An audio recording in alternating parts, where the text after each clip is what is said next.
Here we go. Hello? Hello? It's Go Game Go time. Lance is here. JD's here. Yeah, I started that intro and I realized that we weren't even live, so I had to restart it.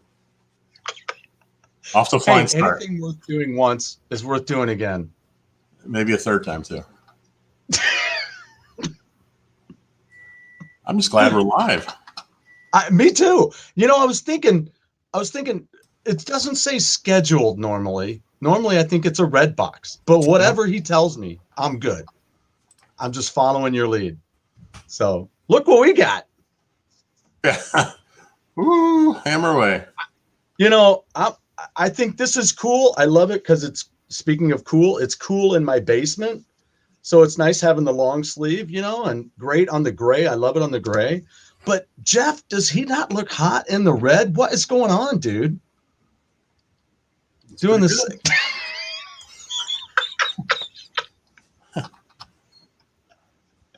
If you don't want to see me do that again, please like and subscribe.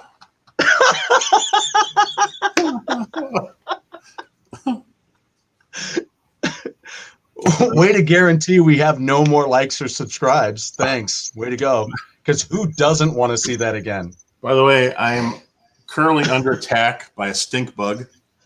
I've got my shoe ready to go.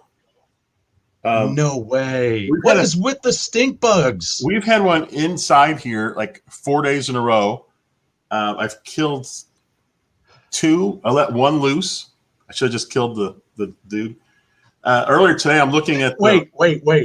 Did you, before you let it loose, did you show it the other dead ones and go, no, go tell your friends? He was the first. Go tell your friends. He was the first, and apparently he told his friends, hey, these guys just let you go. So I killed the next two. And then this morning, I saw a stink bug on our screen on the inside, but the sliding door was closed. And I'm thinking, this guy's going to get in here. This is how they're getting in. Yeah. And so I'm sitting there watching him, and he's on the screen, and now he's like on the glass door on the inside. That was this morning. And then literally like 5 minutes before you came on behind backstage, I saw him sitting here on the inside of the window. Eating a sandwich. I guess he was waiting for the show. Eating a sandwich, drinking a beer. So I went and got my shoe, crushed him. He fell down to the ground. I'm looking at him. He's like up. He's laying upside down like this. I go to get this paper towel to pick him up. He's gone. I don't know where he is, but now there's a stink bug in here, and he knows I tried to kill him. He's got your number. Oh. So if you see a shoe flying across the screen, that'll take top priority over the show. If I see that stink bug. There'll just be footage of you running back and forth across the camera.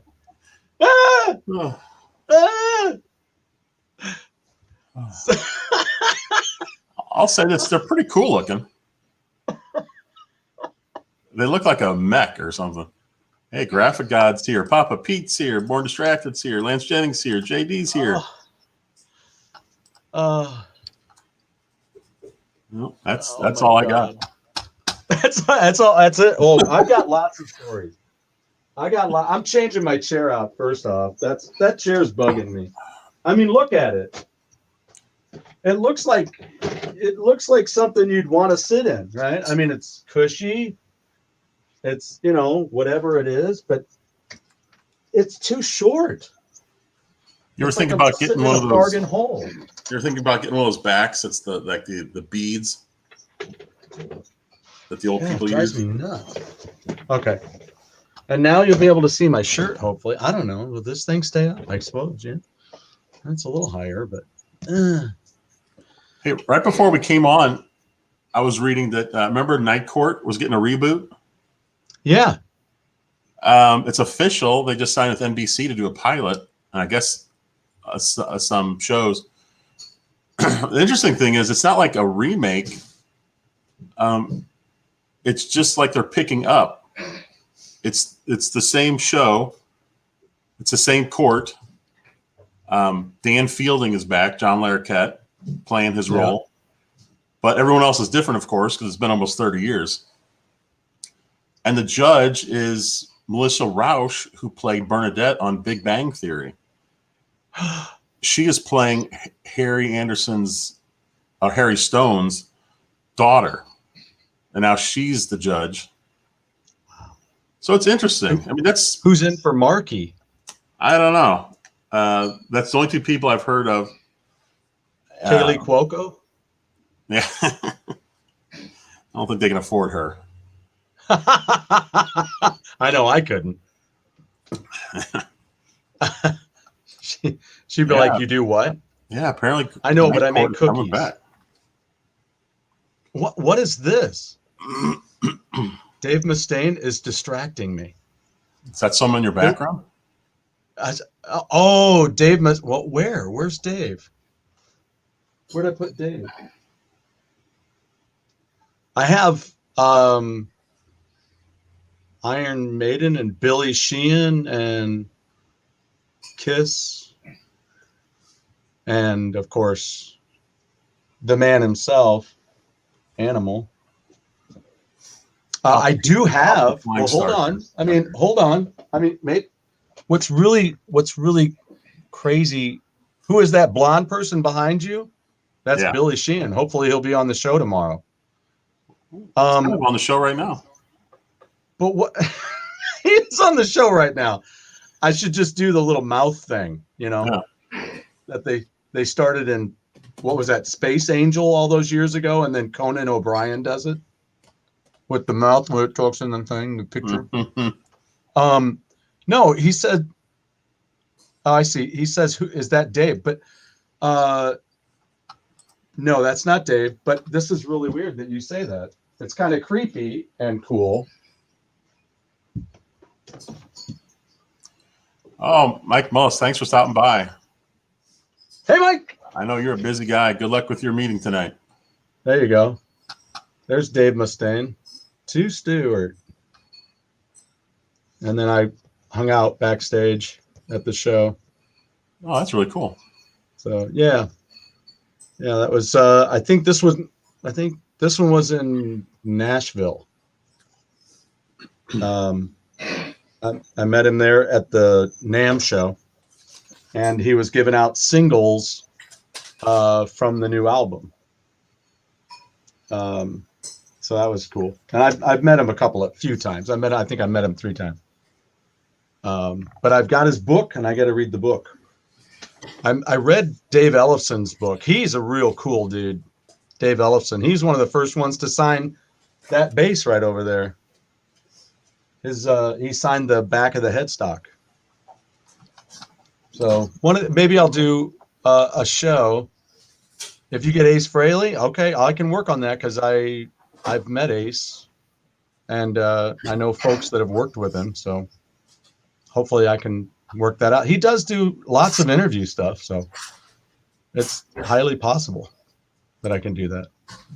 I need to keep a list. Why don't I do that? You shout them out, and I'll see if I can get them. But anyway, so remember a couple weeks ago or last week or something, I had new glasses. Remember I got new glasses? Yeah. Well, I misplaced them. Some people automatically go to the major negative and they're like, I lost it. And they're like, well, where's the last time you saw it? Well, it's here in the house. Okay, so you didn't lose it. You just misplaced it. So we should all be a little more positive when we know we haven't done something stupid with something. You know what I mean? And call it what it is. Misplacing. So they moved me around at school for this last month, and I'm in a new classroom with some other students, right? It's a little more hectic. All right, fuck it. It's a lot more hectic.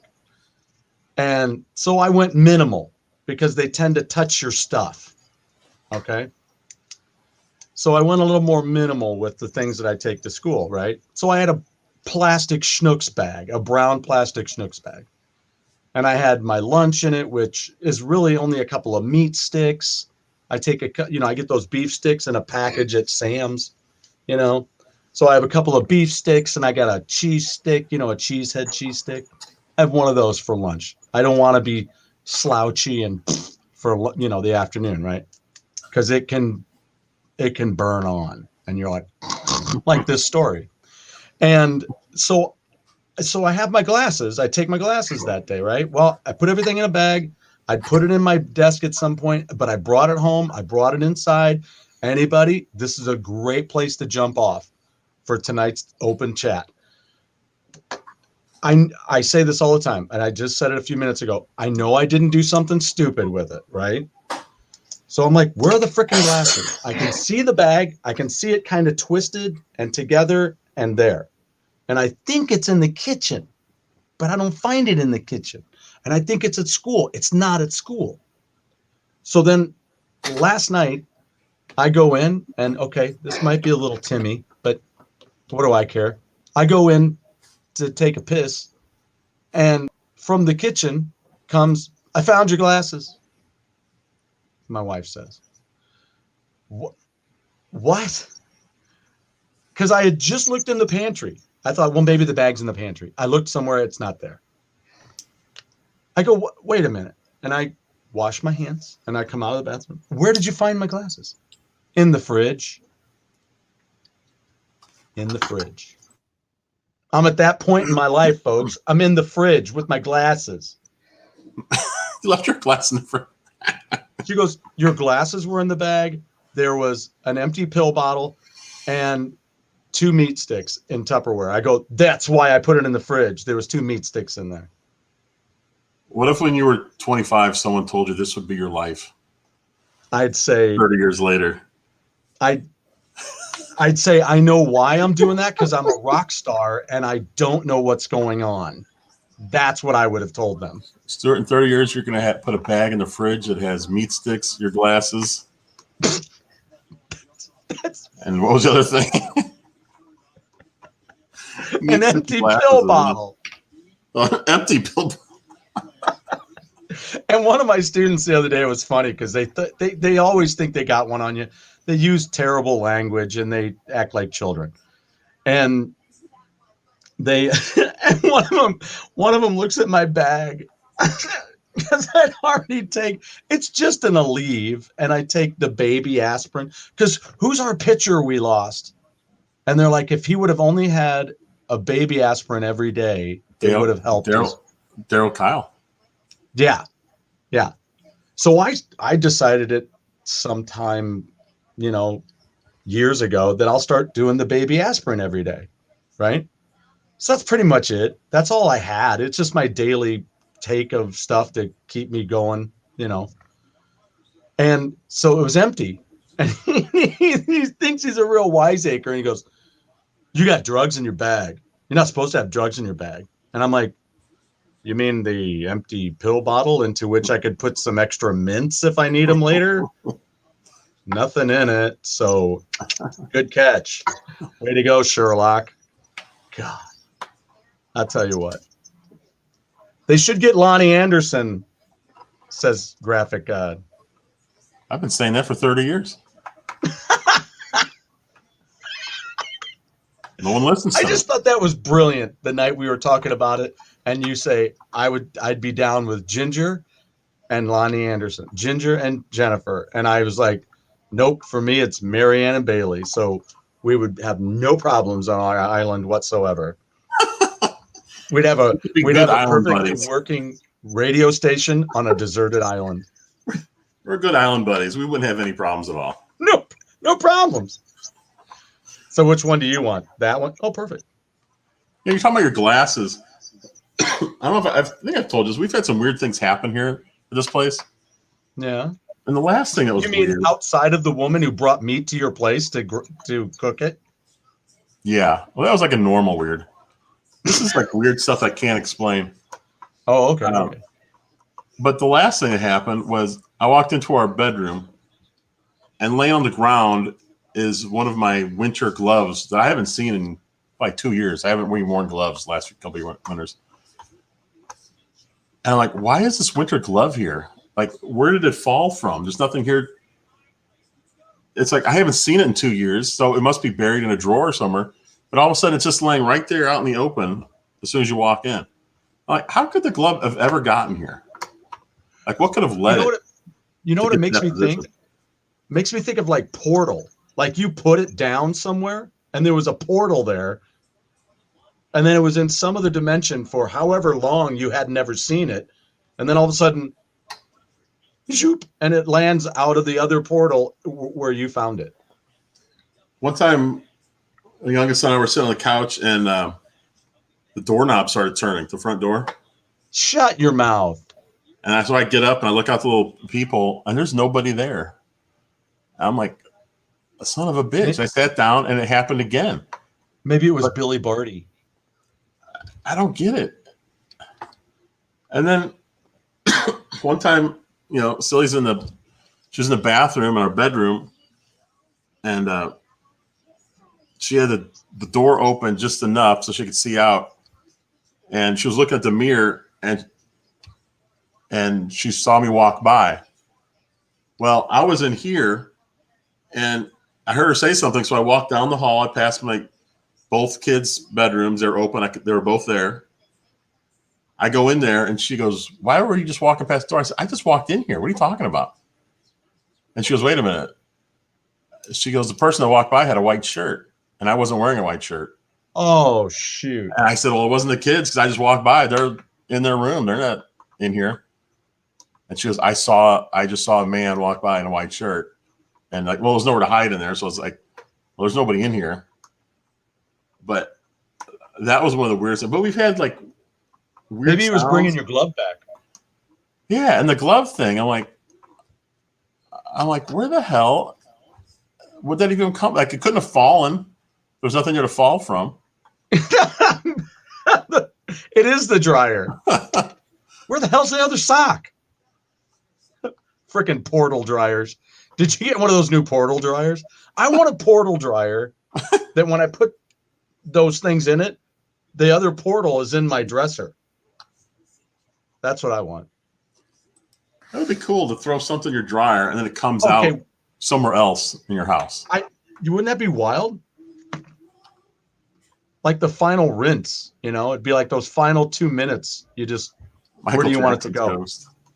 Who in the hell said something about Rise of Skywalker this morning? Eep. Who watched it this morning? Wait, was it Eep? I don't think so. You just put it up there right before, and I don't know where it went. I don't see it now. What? Am I crazy? Somebody didn't want to admit it anymore, and they took it down. Oh, here.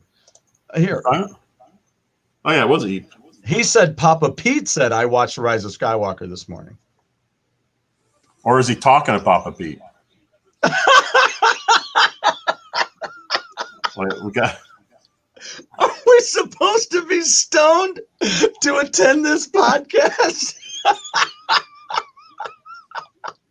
It might not hurt. It might not hurt. It certainly couldn't hurt. It certainly any way you want. It could just make the best damn show ever out of the best damn show ever. I mean, I'm only drinking water, but I got doorknobs moving. I got a stink bug after me. Got a glove appearing out of nowhere.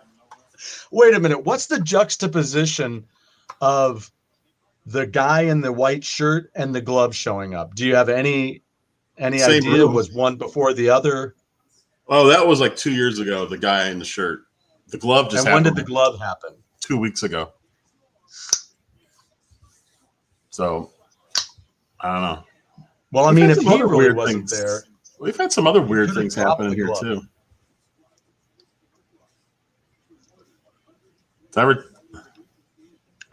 That's trippy.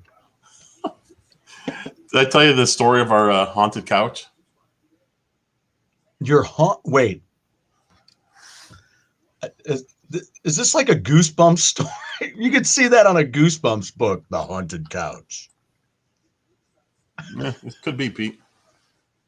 So one Halloween, we went to my sister-in-law's house. Okay. And for Halloween, she hired a channeler. Okay. Oh. Not a psychic, a channeler. So Channel. she was in the basement, and one by one, we'd all go down there in private, and she'd give a, I don't know, reading or whatever. But she would kind of transform into this man who was like 3,000 years old, named Ezekiel. And he would tell things to you. Oh, okay. It was really bizarre watching this transformation too. But nothing interesting happened when I was there. But my sister-in-law, whose house it was, when she went down, this channeler asked what happened to the couch. And she said, what couch? And she goes, the ones that the kids played on. Whoa.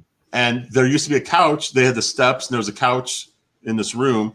And the kids would like going on the steps, jump on the couch, and roll around. And she goes, oh, we gave that.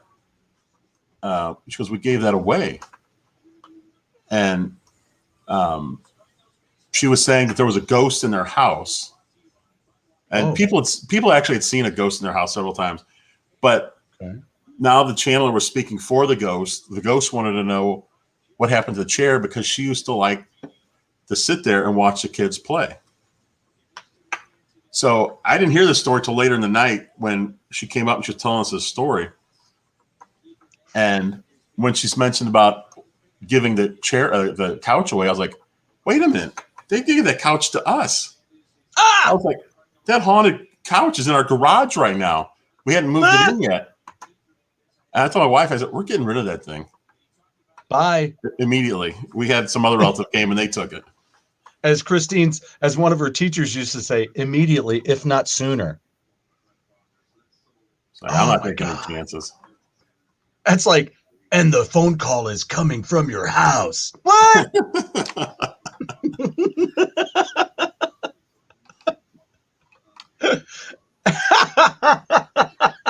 Yeah, for rich people, JD. Yep.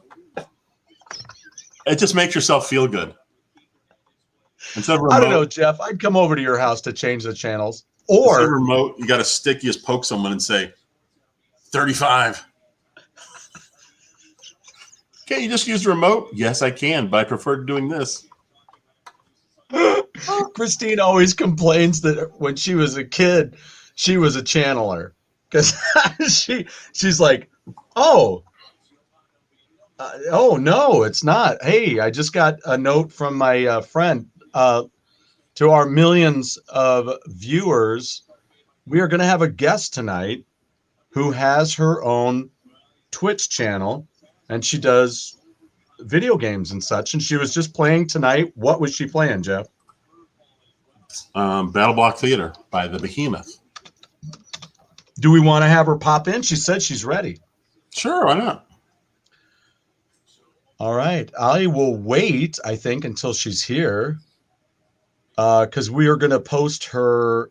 We want to post her link so you can check her out and give her some likes and everything. She should be popping in here And soon. this is a friend of yours, correct? This is a friend of mine. Is she here in St. Louis? Yep. Her name is Taryn, and I met her at school. She was a paraprofessional, TA, just like myself. And just we became good friends, and just she is so much fun. But here she is. Hey, how's my friend Taryn? Pretty good. Just got done look with a double gorgeous. stream. Thanks.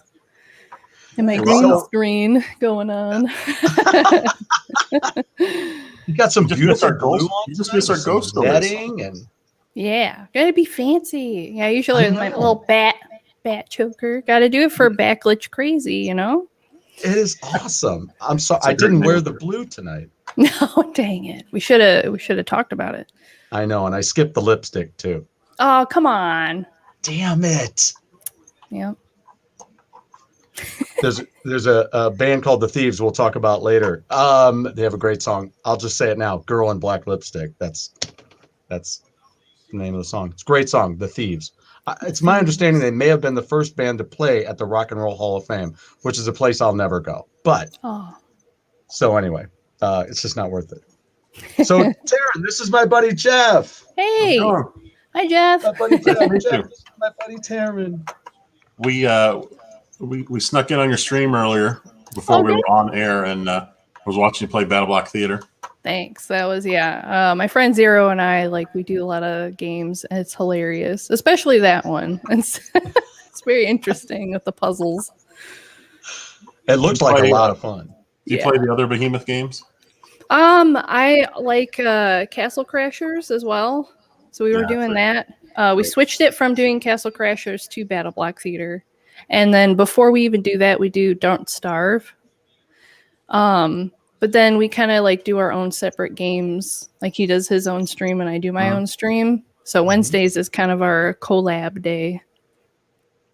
Yeah. Do you know if speaking of the Behemoth, I know they're doing a new Alien Hominid.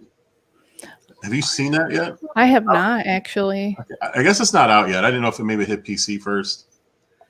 I think they're still working on it, but that was a great. I played that on GameCube. I love that. Yeah, I'm new to PC games. I'm so used to console games. So yeah, using the keyboard, I try not to. If I don't have to, I don't want to. That is a green screen behind you, correct? Yeah.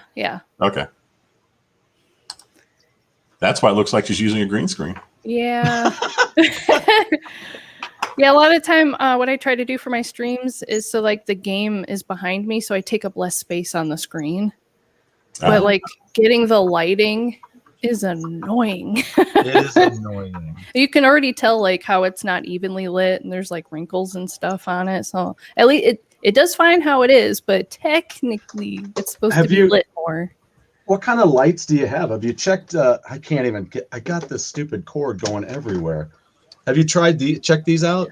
I have not, and you're gonna laugh. What I have in front of my face right now as my key light is one of those LED work lights, and then I just put some styrofoam over it to make it diffused. There's painter's tape around it to hold on to. Remember, I'm laughing with you, not at you. I'm I need something that's not blinding me. I mean, it still blinds me a little, but not a light bulb staring at me in the face. Well, but I have 2 lamps on the floor. Okay. And I have. Well, you should check these out. They're cool. They come with their own tripod and everything. I should. Yeah, I mean, they're only I bought 3 of them for $30-some. Oh, that's not bad at all. No, yeah. I'll get you the link. I'll get you the link. Yeah, we have actual studio lights because person I live with is a photographer on the side. So it's we have good lights, but it's going to create a lot of heat. So I'm if I can stick with LED, I'm not going to be sitting there drenched. We're playing games. Hey guys, I'm sorry, I'm really dehydrated from all these lights. People would love it. Paper towels or yeah, just constantly just wear a towel over my head and be look, I need this. We had a work lunch where a bunch of us guys, we went over from St. Louis Music and we came over to the an Indian restaurant right near me. Now, we have a large Indian population right here in our area, and there was a couple that came to our the church where we used to go. And he told me that it's north or south. And I don't remember which is which, but one is more spicy than the other. So if anybody of our millions of viewers, if anybody knows spicy, not spicy, north or south, whichever, the one over here is spicy. And my buddy there, he's Pakistani, and he was going through napkins like crazy, and he's just dabbing it. He's eating, oh my God, I'm sweating. And he looks at me and he goes, do you think I should bring a date here? I don't know, dude. It could go either way. She might. I mean, isn't that why you ask first? Hey, do you like spicy foods? Yay or nay? Second question. Is it okay if you see me I'm suffering a little bit? Is that fine with you? Or like we just got done having sex. I just want to know. Yeah. It's be fine, right? Is that okay with you? I'm just sweating profusely during dinner. I'm not I don't asking know. you to dab me. Not asking you to do that. I'll do it myself, but oh my God. I don't think that's a normal symptom though to have a runny nose. No. No. I feel like is this also what you do? Spicy foods make my nose run. You're like, sorry, I'm having so much fun with you. Oh, my nose is running. Oh my God, I can't get over it. Oh my God. This is so amazing. Are you crying? No. No. Yes. A little. Just a little. So Taryn and I met at school, like I mentioned. And when the heck was that? I mean, you know, people tell me how long they've been at our school, and I'm like, wait, what? Yeah, it's been some years. It has. You've been gone for how long? 3 or 4. Jeez. I know, it doesn't feel like it. Like I can think No. about memories at that place like it was a year ago. And I guess that's where I feel fortunate that we've actually kept in touch. Mm-hmm. You know, that doesn't happen all the time. You know, no No. matter what the relationship is, when you leave a job or when somebody leaves your job and they meant a lot to you at that job, you know, which I'm going to start crying now because that means you mean a lot to me. Oh, But thanks.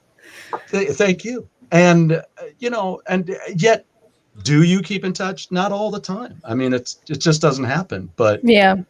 But you know, we had a lot of interest between us with video games and stuff, and I was totally into where you went. So, because where you went was near my house. You told me where you were working. I'm like, holy crap, that's like 10 minutes, less than 10 minutes from my house. Mm-hmm. So tell us what you did. So when I first got in there, basically I was a technician and we worked on gaming controllers.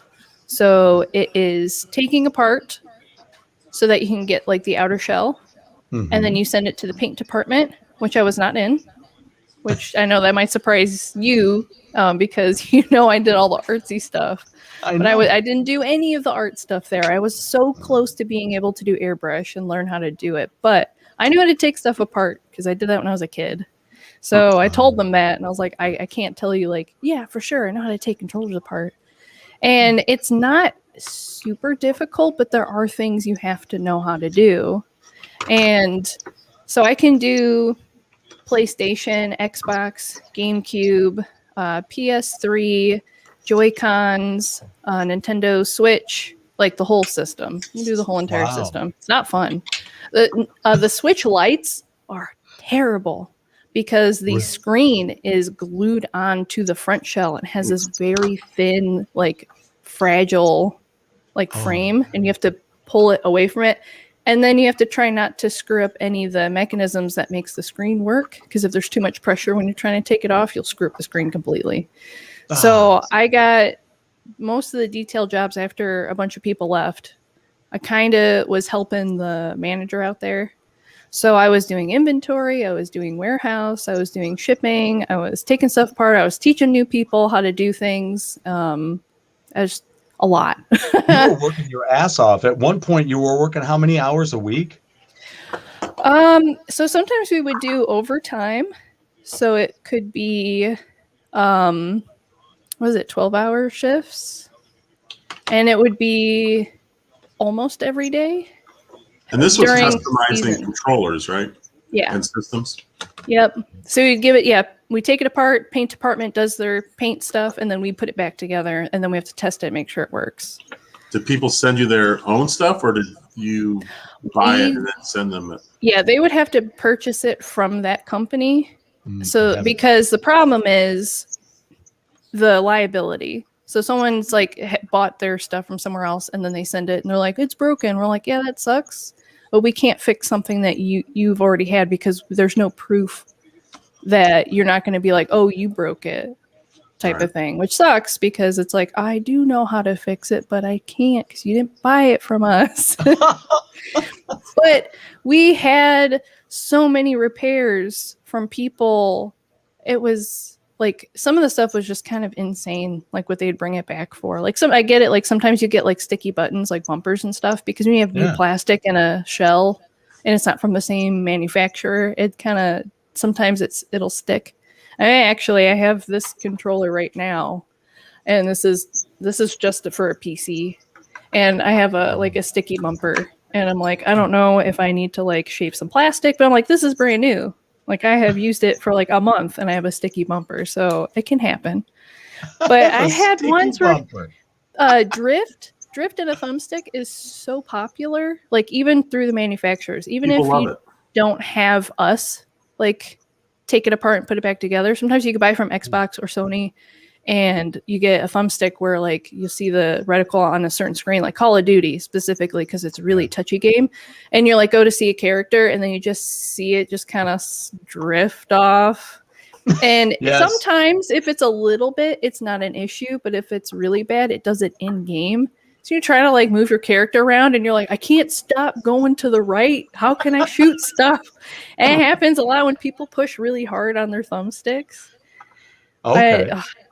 Or dropping them. We've had people like tell us they dropped it and stepped on it, and they're like, or throw it at the television, or and I'm like, well, you're gonna have to pay for that. And they're like, well, I had the warranty, and I'm like, I didn't say you could beat the crap out of your controller and it's for free. We'll fix it. Like, no, it's ridiculous. We also modded controllers, so there's a lot of soldering to put a mod chip in, and depending on which controllers, it changes the type of mods that will work with the platform, and I hated it. It takes so many hours. We did Elite 1 and 2 controllers.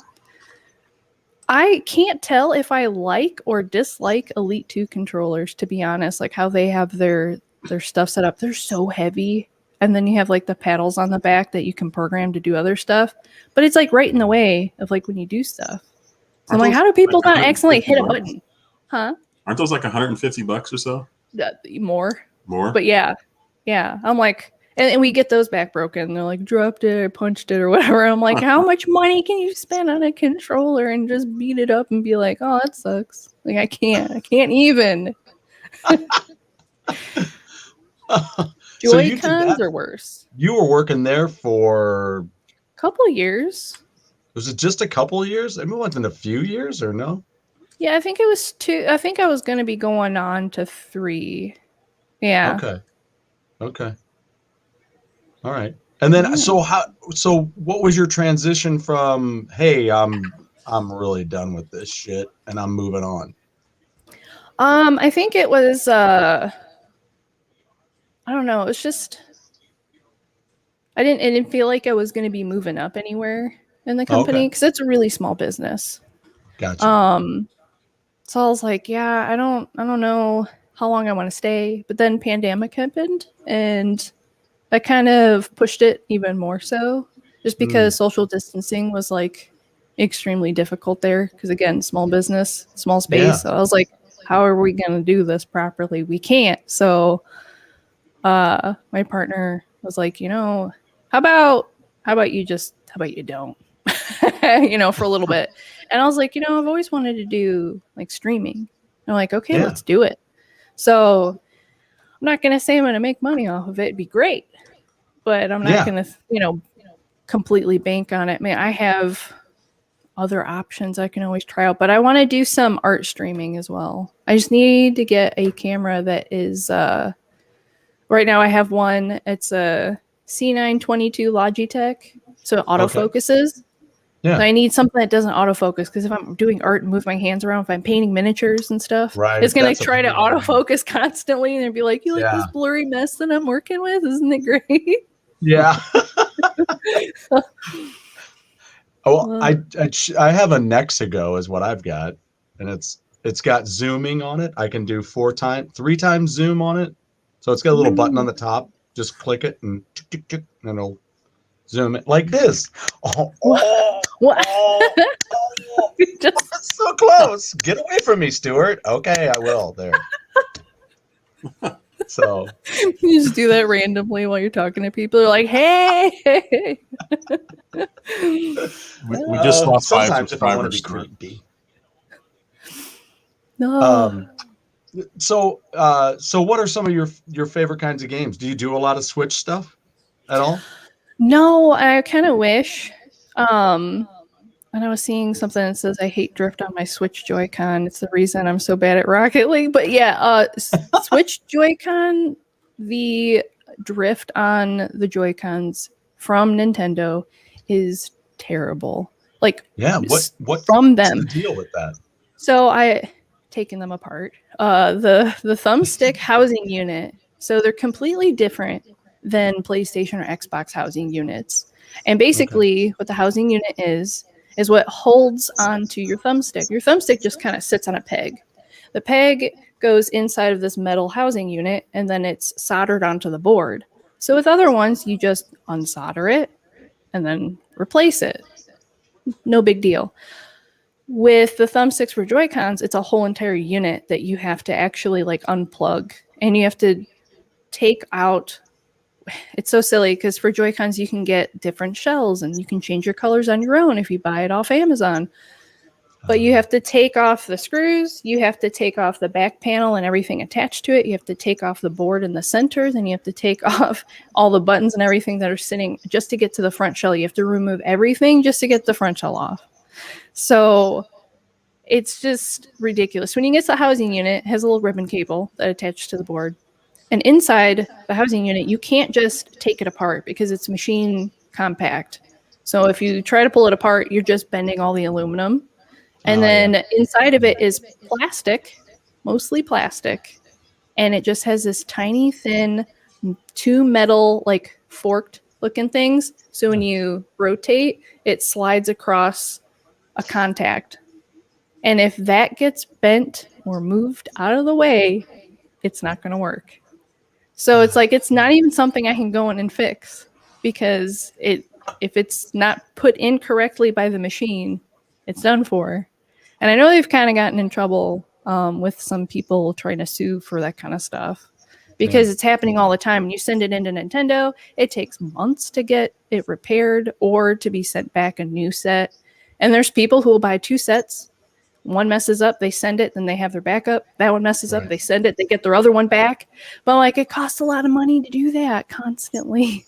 Like, why don't they just want to make something that works? They did really well with GameCube, you know. Those are practically indestructible, and anyone can take it apart and mess with it.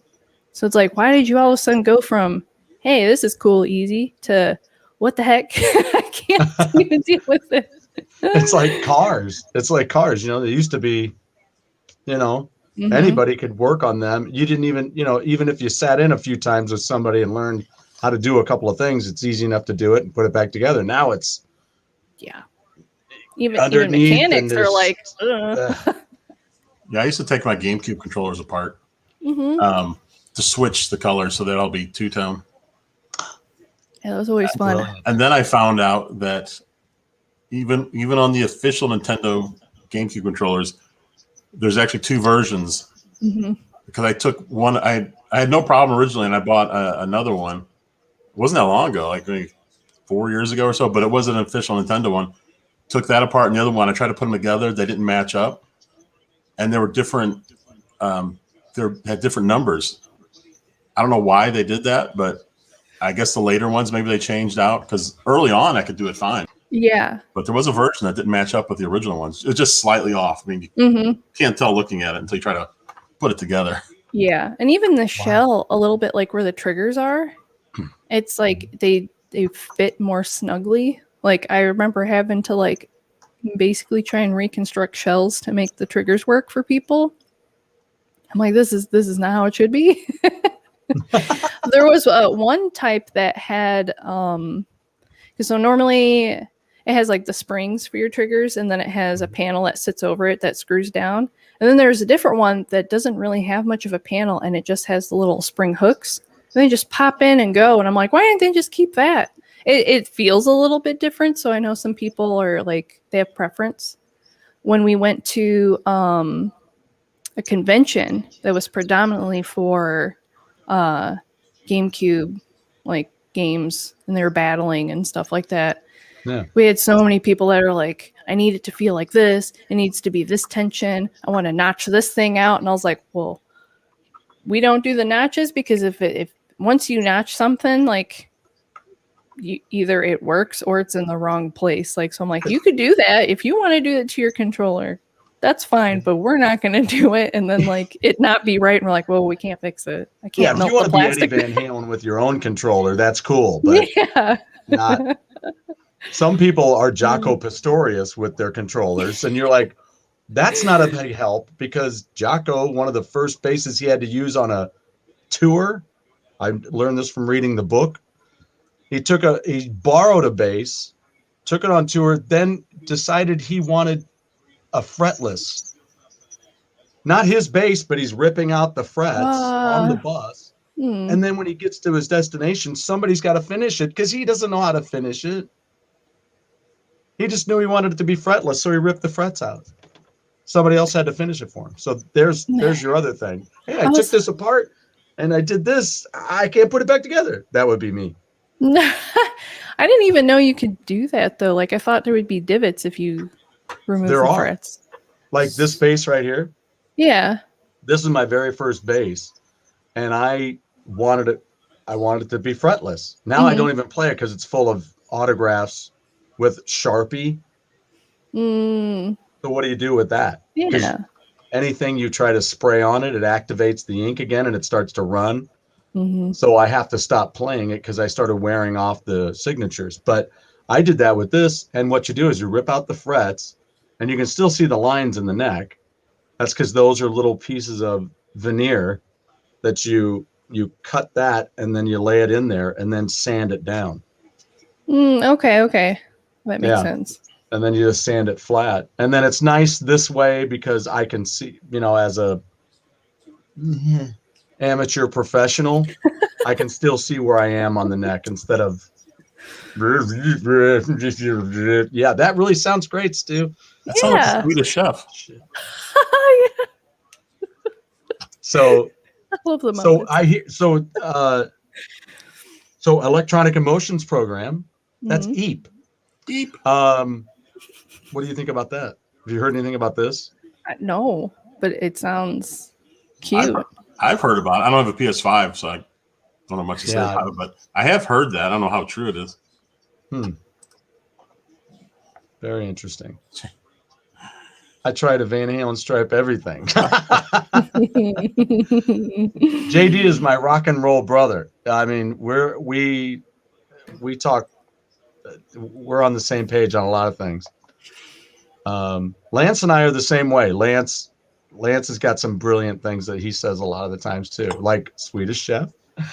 But sometimes Lance throws me a curveball. I don't quite know, man. I don't, he hit me with a couple of them a while back. I'm like, dude, I thought we were so in line.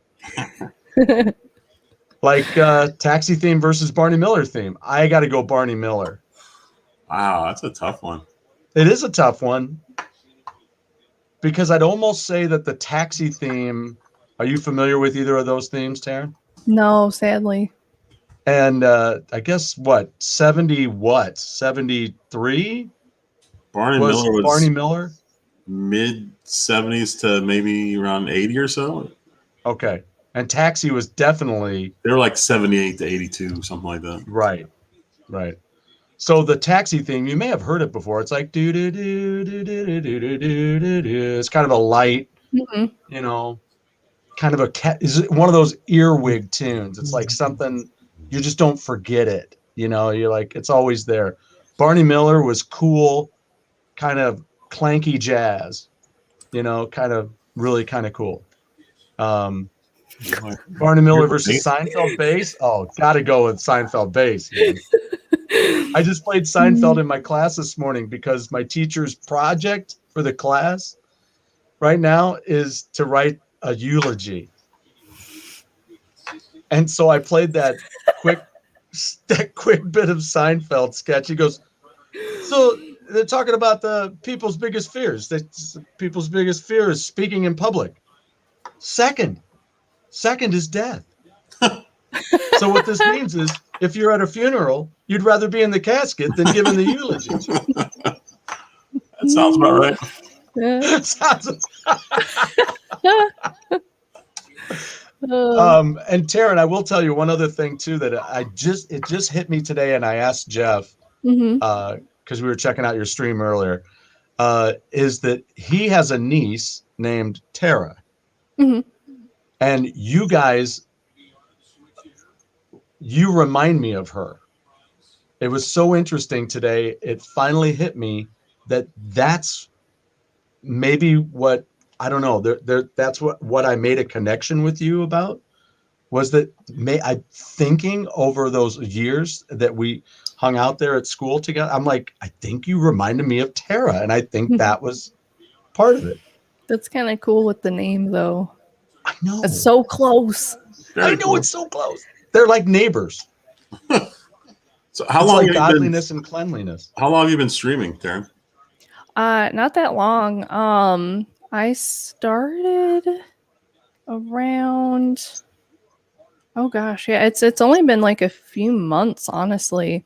It would have been earlier, but I had a different PC build, and it decided no.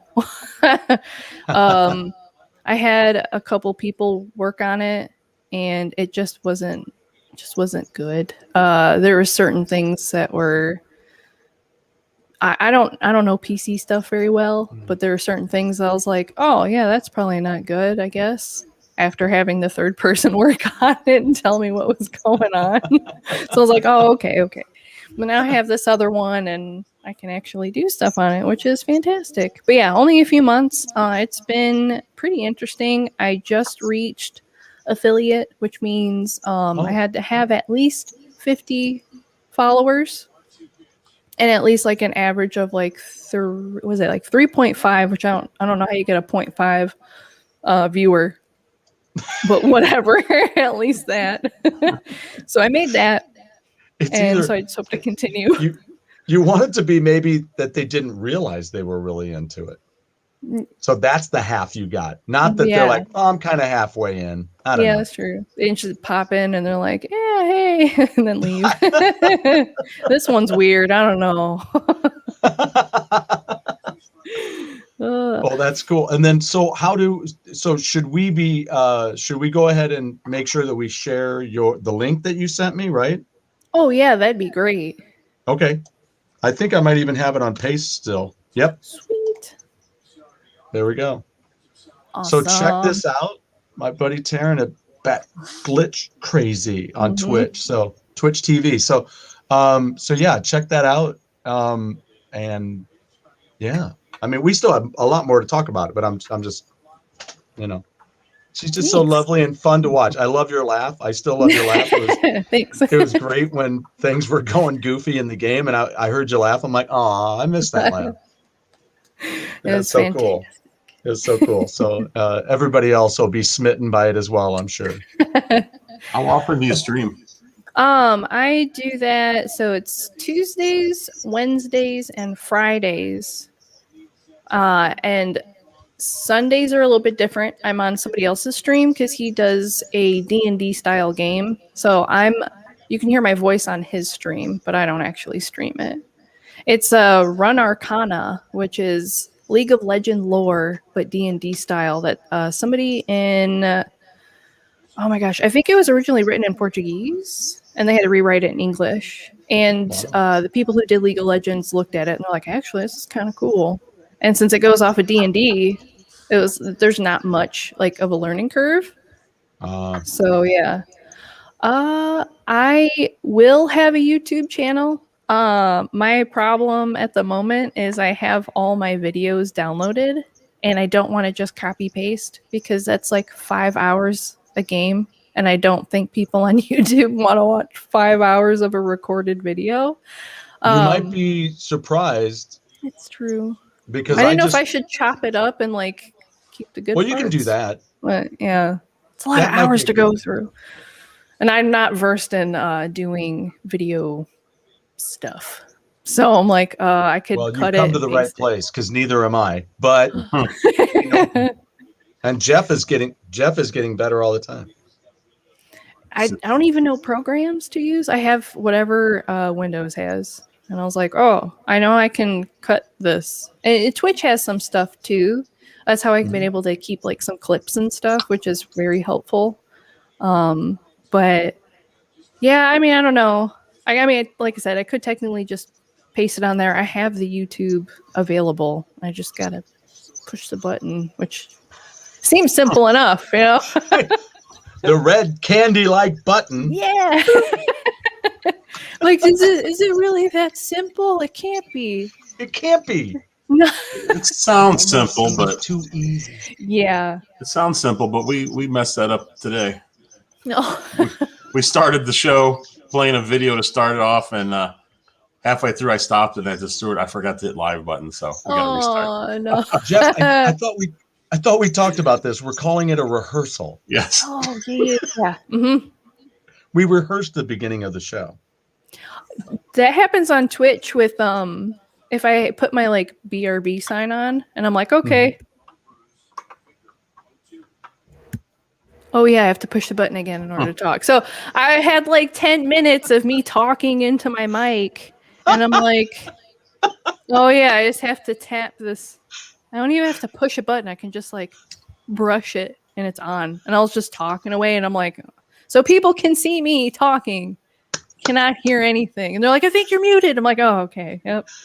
It's like a martial arts movie before they dub it. Yeah. I love those movies. Oh man, that's great. It sounds like virtual school. I mean, that was constant when we were doing that. And I can only imagine. My students are like, your mic's on mute. You're muted. A constant, almost every day. You're like, no, I'm not. I was mouthing it. I was trying to trick you. That's a joke I was doing. The worst thing is when you're not even talking yet and they're going, you're still muted. I'm like, I'm not done yet. I haven't even started. Shut it. Is there lag? You think so? They like the time difference between when they receive?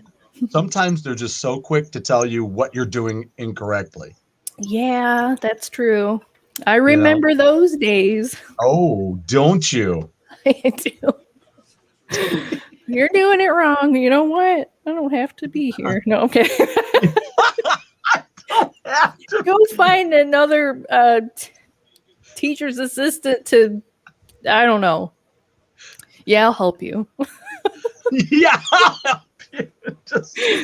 Just stop. You know, I did think about that. I thought about pulling one on my students and just starting to do that someday when they say something nasty to me like they do. And I was just going to be like, why do you have to start? No, I really don't care. I just really don't care. I can't wait till one of them flips me off again. Oh, yeah. Because I'm going to tell them, you got the math wrong. I'm actually number 2. And I can't finish it because I want to finish it by saying, because I'm the shit. I Dream of Jeannie versus Munsters. I'm going to have to go with the Munsters theme because it's just so much more dynamic. I don't even know what the theme is when I look at Barbara Eden. I mean, I don't care anymore. It's a visual for me, not an audio thing for me. It's like, she's so beautiful. But what do you think of the theme? What theme? I don't know. Do you remember her on Andy Griffith's show? Uh-huh. Did she do the was she the stylist? I think so. Yeah. Beautiful. I was watching I've been watching Mod Squad. One of the greatest themes. Okay, here's one for you. Hold on. Let's get into it. This is the thing that happens on our show, Taryn. We have verses. It turns into a verses show. So how about this? Boop boop, bing bang, boop pop home, and zippity bep. Nope, that's not right. I suck at typing. It's the wrong magic words. Hachawa. There you go. There. Did it come up? Where the hell is it? There it is. So, they have everything now, right? You can watch all the stuff that I grew up watching, and they had the Mod Squad box set of the whole series for under $30 on DVD. So I sent the link to Christine and she ordered it, and pow. And I try to make the effort to go ahead and really watch it, because you don't want to just be sitting here. Oh, I got all the Mod Squad, I got all of Starsky and Hutch, and I got all of that show and that show. Really? How were they when you rewatched them? Well, I haven't rewatched them yet. I just got them. Well, yeah, you just want them. That's what so collectors I'm making do, right? a conscious effort to watch all 5 seasons of Mod Squad now. And so when Christine joined me the other night, for just because she wanted to sit in the same room, it's not that she wanted to watch the show. It's just we're in the same room time.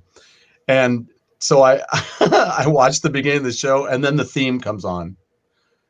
And I said, and of course I'm leaving the theme on because it's worth it for you to hear the theme song. So for me, the Mannix theme and the Mod Squad theme are pretty close. That's a toughie. I'd have to say I would think the Mod Squad theme, but I really like the Mannix theme too. It's like back in the day when you had when Mike Post did Hill Street Blues, the theme song, it became a hit. It was an actual hit. And then in the 70s, you had SWAT, and that theme became a hit. How about Mary Tyler Moore Show? Sonny Curtis. Love Was All Around. There you go. Classic. And then, then there was Stephen Dorff doing theme songs for Family Ties. I don't remember. Or was it? He did. Wait, Growing Pains. Stephen Dorff did the Growing Pains theme song. So I actually bought the CD. I have a Stephen Dorff CD with the Growing Pains theme on it. Cheers versus Frasier. We've talked about this before, and wasn't it amazing that? Right. Are we the theme song? Are we talking the theme, the show's theme versus? I'm thinking theme. Tossed salad and scrambled eggs versus Cheers. Yeah, I'll take Cheers on that one. I will. You can take Cheers. This is our Ginger and Marianne. So, what about you, Taryn? Are you familiar with those? Yeah. No, I still like Cheers. Yeah. Oh, no. It's cheery. No. There's words. There's vocals. There's. Yeah. I'm in a bar drinking a beer, singing with everybody in the bar. Miami Vice. Come on, Jan Hammer. That was a great theme song. That is a great theme song, especially those. That little thing. I don't even know what that was. I don't even know what I just did. I should never do that again. I'll probably hurt myself. Yeah, Miami Vice theme. What was another one of those shows that was around there? Pee-wee's Playhouse versus 100 Huntley Street. What is 100 Huntley Street? I don't know. It's got to be a Canadian thing. Is that Canadian? It's gotta be. Pete is from Canada. Some of our great friends that we've met through our channel are from Canada. Real quick, earlier, JD said, Papa Pete, if he tried hitting with a hockey stick, he's talking about his Joy-Con drifting. I responded with, isn't that the first response of all Canadians? Pete followed up with, I fired the Joy-Con at the top shelf with a snapper the other day, clipping the crossbar for a dinger, but it still gave me troubles. Oh, no. I can't think of anything more Canadian than that sentence right there. That was awesome. Oh, my goodness. You learn more Canadian if you watch Letterkenny. Yeah. Oh, it'll help out. That. It'll help out. That's a great show. Nice treasure trail. That episode alone, I was like, how do they talk like that? And they're from Canada, but I'm just like, hold on, I gotta rewind because I heard it, but I didn't keep any of it, so I need to know. Processed any of this yet.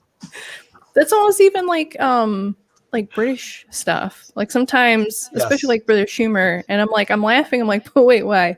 What did they just say? Do I even get what some of those things are that they meant versus the words? There's that smart ass in your brain going, okay, why are you even laughing? Do you really know why you're laughing? Yeah. Oh, I do. Shut up. Yeah. I'm doing well. How are you now? Yeah. Oh, come on. What is this? Smurf theme song. Come on. La, Uh, la, la, la. yeah, no, I'll have to pick goat. I can't do I can't do it. No. It like sticks in your head. I mean, they both kind of do, but So it's like the it's like those things on Star Trek 2 that crawled into your ear. Lance wants to know if you know about the Intellivision Amico, and if you do, what do you think of it? I don't. It's right behind Jeff. What? What is it? What does it do? The Amico is and you're familiar with the classic Intellivision from back in the late 70s? Yeah. So our good buddy Tommy Tallarico is the president and CEO of Intellivision now, and they've worked years to design this brand new system that's called the Amico. And the thing about it is there's all kinds of things about it. They have controllers that are handheld wireless controllers with a screen on them. And then it's got the spinning disc. Here's a line drawing I did of an Amico from a bird's eye view. Yeah. Okay. I put our logo on it. I made it a Go Game Go theme to Amico. Because they'll exist one day. So basically, he's making it for families with young kids. Yeah. It's supposed to be like multiplayer. All the games are multiplayer and single player.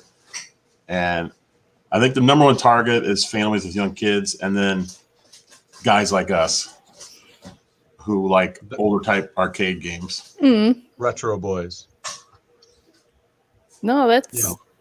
I mean, I have gotten spoiled from some of these new games for sure. So unfortunately, when it comes to graphics, I tend to go for the higher up ones. But I remember the first video game I ever played was a Virtual Boy. So going from there, then Atari and stuff like that. So I kind of get it. But yeah, I respect those things because they are cool. And I would say the graphics are comparable to what you were playing tonight. Oh, okay, then yeah. Is it definitely a lot more simple? Yeah. Battle Block Theater. I mean, it's simple graphics. It's 2D. This is more of a 2D machine too. You're not going to get like a Zelda Breath of the Wild type game on here or Call of Duty, nothing like that. Yeah. It can do 3D stuff, but mainly it's going to be a 2D experience. No, that actually sounds pretty cool. It's a duty experience.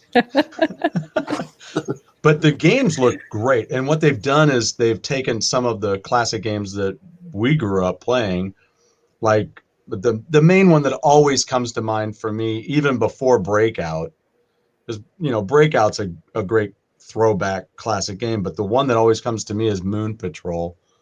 And so they've taken what used to be a blue block background with pink sky, or however it was all, I think I remember it one way, and it actually, if I look at it, it's something completely different.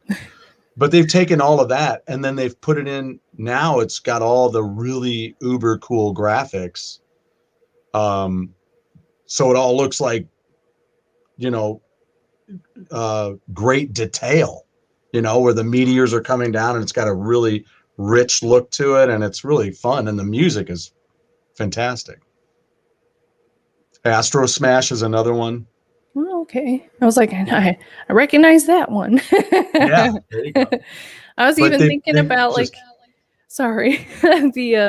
old Doom games versus to what they've done now. And what I do like is the new ones like Doom 2016 and Eternal. There's certain areas you can go to, and it is the old very beginning, Yes. first ever made Doom.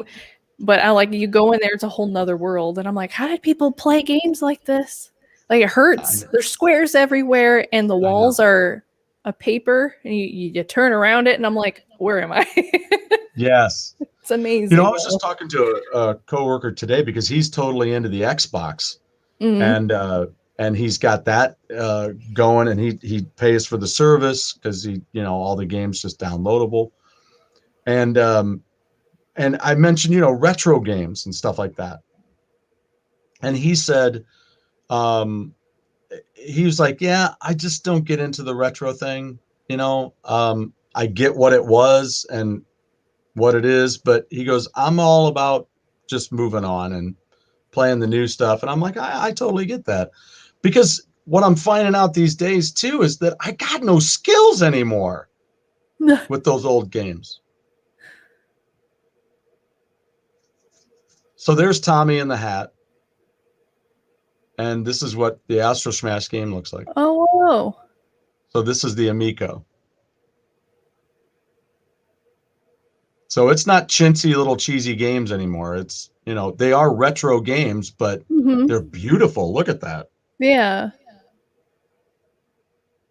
So it's all that stuff that was in our heads when we were kids, and we're like, this is cool. It's like, this is happening, and now this is what we saw in our heads when we were playing the games. What's so funny? This controller has a screen on it, and I mentioned this before, but when I got my Dreamcast back in '99, and it had a screen on the VMU, so you plugged it in and it had a screen on your controller. I was convinced that this was going to be the next thing. Every controller after this would have a screen, and it never happened until now. Until now. Yeah, I don't know why. It's such a neat idea for stuff. Yeah. See, so what I'm trying to see is what's on the screen. Now, you see what you can do here. If your friends come over and you have, let's say you have 2 friends, 3 friends come over, and you've only got 2 controllers, they can download the app on their phone, and then they can play on their phone. That's pretty cool. Right? So there he's got 2 controllers going. You got a 3rd friend over, and they're using their phone. Eep, yes, the Wii U did have an enormous screen on their controller. I forgot about that one. To answer Born Distracted, of course, every Thursday nights when I try to do Hammer Away shows, and I hopefully tomorrow, Billy Sheehan has talked to me about, Mr. Billy Sheehan right there, has said that's cool. He's in Texas tomorrow doing some work in the studio. I asked him if it was anything that he could talk about, but he's like, it's really nothing for him. It's just he's there working with some other people. So it's not anything he's working on. But he said he could probably take a break away at showtime and come on. So hopefully that'll work out tomorrow. Otherwise, I'll do another chicken salad out of chicken shit show. So you can just talk to your picture. Do what we got to do. Yeah, I'll just talk to. Yeah. Just do 2 different voices. There you go.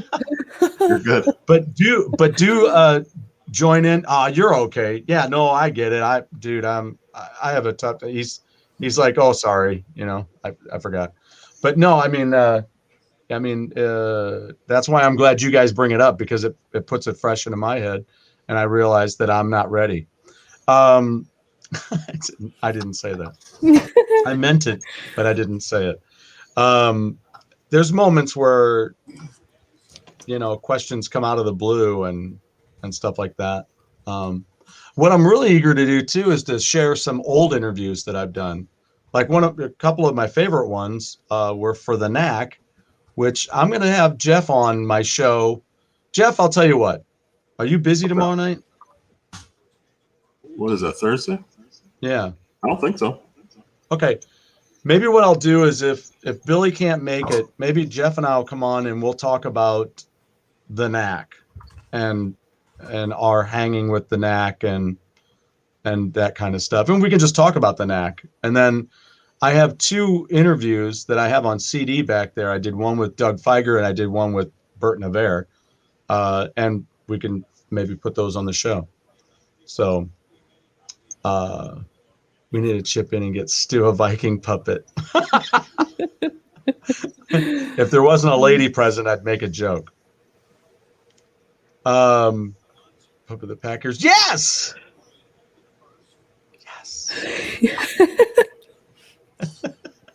Yeah, Taryn, I got a Twitch question for you. Are all of your videos from Twitch, are they up to watch, or do they disappear once you?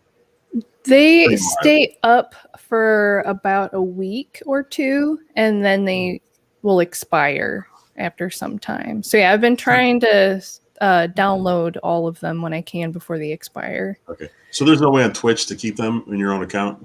Nope. Interesting. Okay. Yeah, so I guess that's why it is good to have it the YouTube thing to upload it to that. Okay, because we actually have a Twitch account that we don't use. I just started it so we could have it, and we can like simulcast these things. Mm-hmm. And we did one, and I went to look for it, and it was just gone. I was like, I don't even know if it even showed. I have no idea. Yeah, it's I'm pretty sure it's 2 weeks, and then it just disappears forever. It's true. We do have one person following us on Twitch, by the way. Oh. What do you know about that? How about that? No videos, but we got one follower. The Switch should have been exactly what it is, but also compatible with the Wii U as screens and controllers. It would have been nice, but you can't make more money. That's the the company. It's like you got to get all this new stuff. Like even games are doing that, which is irritating.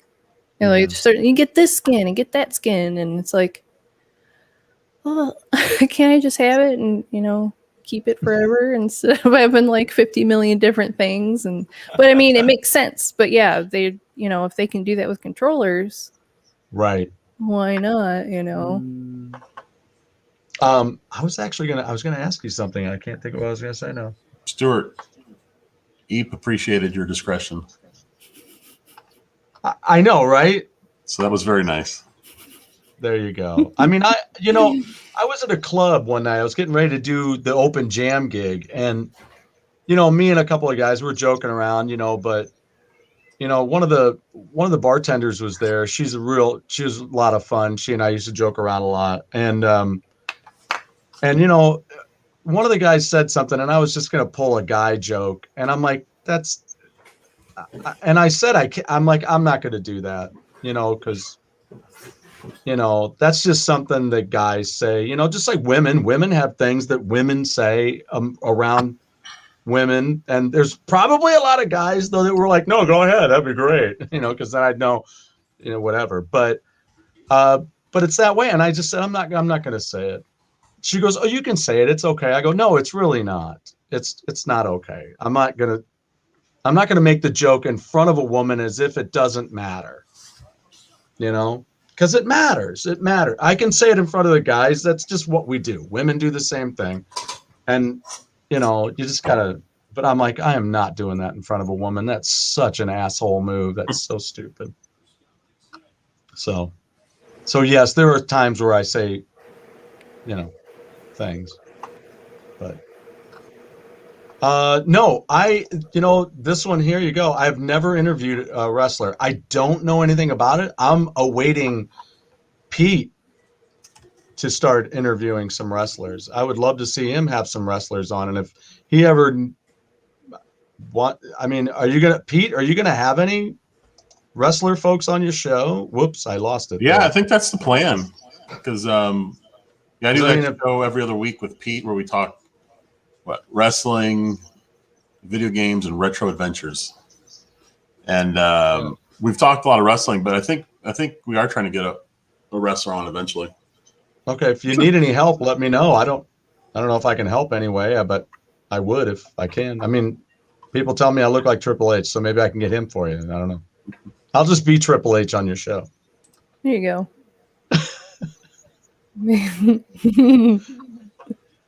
We may go down that. Yeah, you have to go down that road. That's a road you belong on that road, Pete. It's so funny. I haven't watched wrestling in 20 plus years easily. And I've been watching because we're doing the show, so I've been watching a lot more lately. Yeah. And it's just interesting. It's a lot different. Yeah, I'm used to WWE, WWF. That's as far as I went. Yeah. Wait Wait a minute. WWE, is that what my friend, his girlfriend just signed on to the WWE, I think. Really? What's her stage Yeah. name? Do you know her Huh? stage? Or do you know her wrestling name? I don't. I don't. And I'm trying to get a hold of him because I want to do a DJ job with him. Yes, But wrestlers do yeah, he have good said she stories. just signed up. She was out of state last time I saw him because of it. Now, what are the breakdowns? I mean, maybe I got it wrong, but what are some of the other league breakdowns? I mean, what do they have? What besides WWE? Mm-hmm. And do you know Taryn? Papa Pete would be better at this. Yeah, I was like, I only know those two, and I know one came before the other one. Like they changed it, so I didn't like WWF. Yeah, they changed to WWE. Yeah. I mean, there's more obscure stuff like Ring of Honor. There's some channel, I don't know what it is, but every so often they'll show wrestling from Japan. It's really interesting. But I don't even know what it's called or how to find it. Every so often I just run into it. Oh, yeah, Lance said NXT, which from what I've heard is like almost like the minor leagues for WWE. They have some interesting people. And hey, Crow, how's it going? Oh, there you go. Ring of Honor, All Elite. I just ran into it's an all women wrestling league. It's out of Texas. It's like a local thing. Well, what's they that show called? it on YouTube. Oh. What's that called? I wonder. Yeah, I don't remember. Don't remember the name of it. I'll have to look through like my history, but it was funny. They were playing in like it's like an outdoor bar, but they had a ring set up. It was in Texas. Yeah, it was in Texas. I can't remember what it was called. It was interesting though. Huh. I guess it popped up because I've been watching some wrestling. Well, I tell you what. I mean, here you go. I mean, this is where I can help you out. I will find out what I can about her, and then I'll find out what she's in, and you guys can interview her. Yeah, let's get her on the show. Boom. There you go. See? Women are amazing. We need to have them on the show. I love it. I love it. Because as I said before, it really pissed me off when they did that stupid news report about groundbreaking. A woman is going to be a Super Bowl ref. You're like, you assholes. Get out of here. Just go flipping home. If you're not advocating for them, quit reporting on it when it finally happens. Just advocate ahead of time. I'm such a dick. I don't know. That's my rant for the night. Again. My Retron 5, what is that? My Retron 5 is broken beyond my ability to fix it. Oh no. Retron 5, it's an emulation system. It does, if I can remember right, NES, Super Nintendo, Genesis. I even think it does Famicom and wait, is that the system that my buddy has, the stand-up?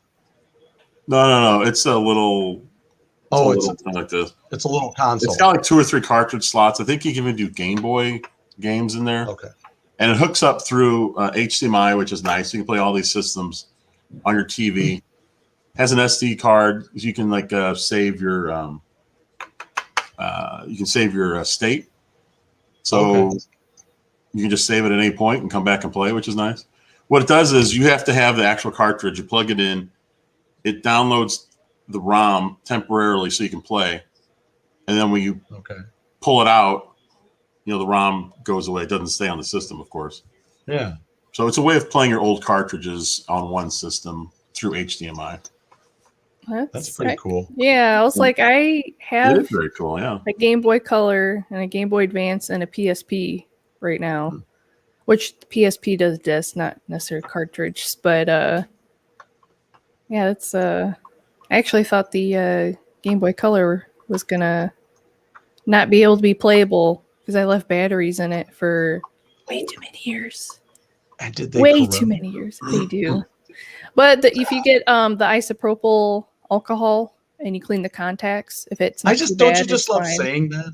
Isopropyl. Yeah, Isopropyl alcohol. I can't even say it. I It's can't not- say it one time fast. yeah. I kept trying to say like isopropylene, and I don't even know if that's the correct full name of it. But it's amazing. Can't I how just it can say isopropylene? Yeah, the 70% alcohol. But yeah, it's crazy how well it is because it can go on electronics and not ruin it. So Oh, that's cool. So there's something for everybody out there. yeah, it gets rid of if you solder, it'll help remove some of the extra flux that gets on there. Yeah. And right. then yeah, any corrosion, it'll clean it off and not damage your what you're working on, anything electronic wise. Now, obviously, if you're like dumping a whole bunch of it on there, it's not great. But like just cotton swabbing it, totally fine. Yeah. And do you need to do it in waves where you kind of take some off and then a little bit more at a time, or? No, you can just kind of just keep doing it It's until just- you get off what you need to There you have go. not be there. But yeah, it's actually really interesting how like you need a lot of flux when you do soldering, but if you leave it on the board, it can corrode. So it's Oh. like you need it and then you don't need it. So Gotcha. Gotcha.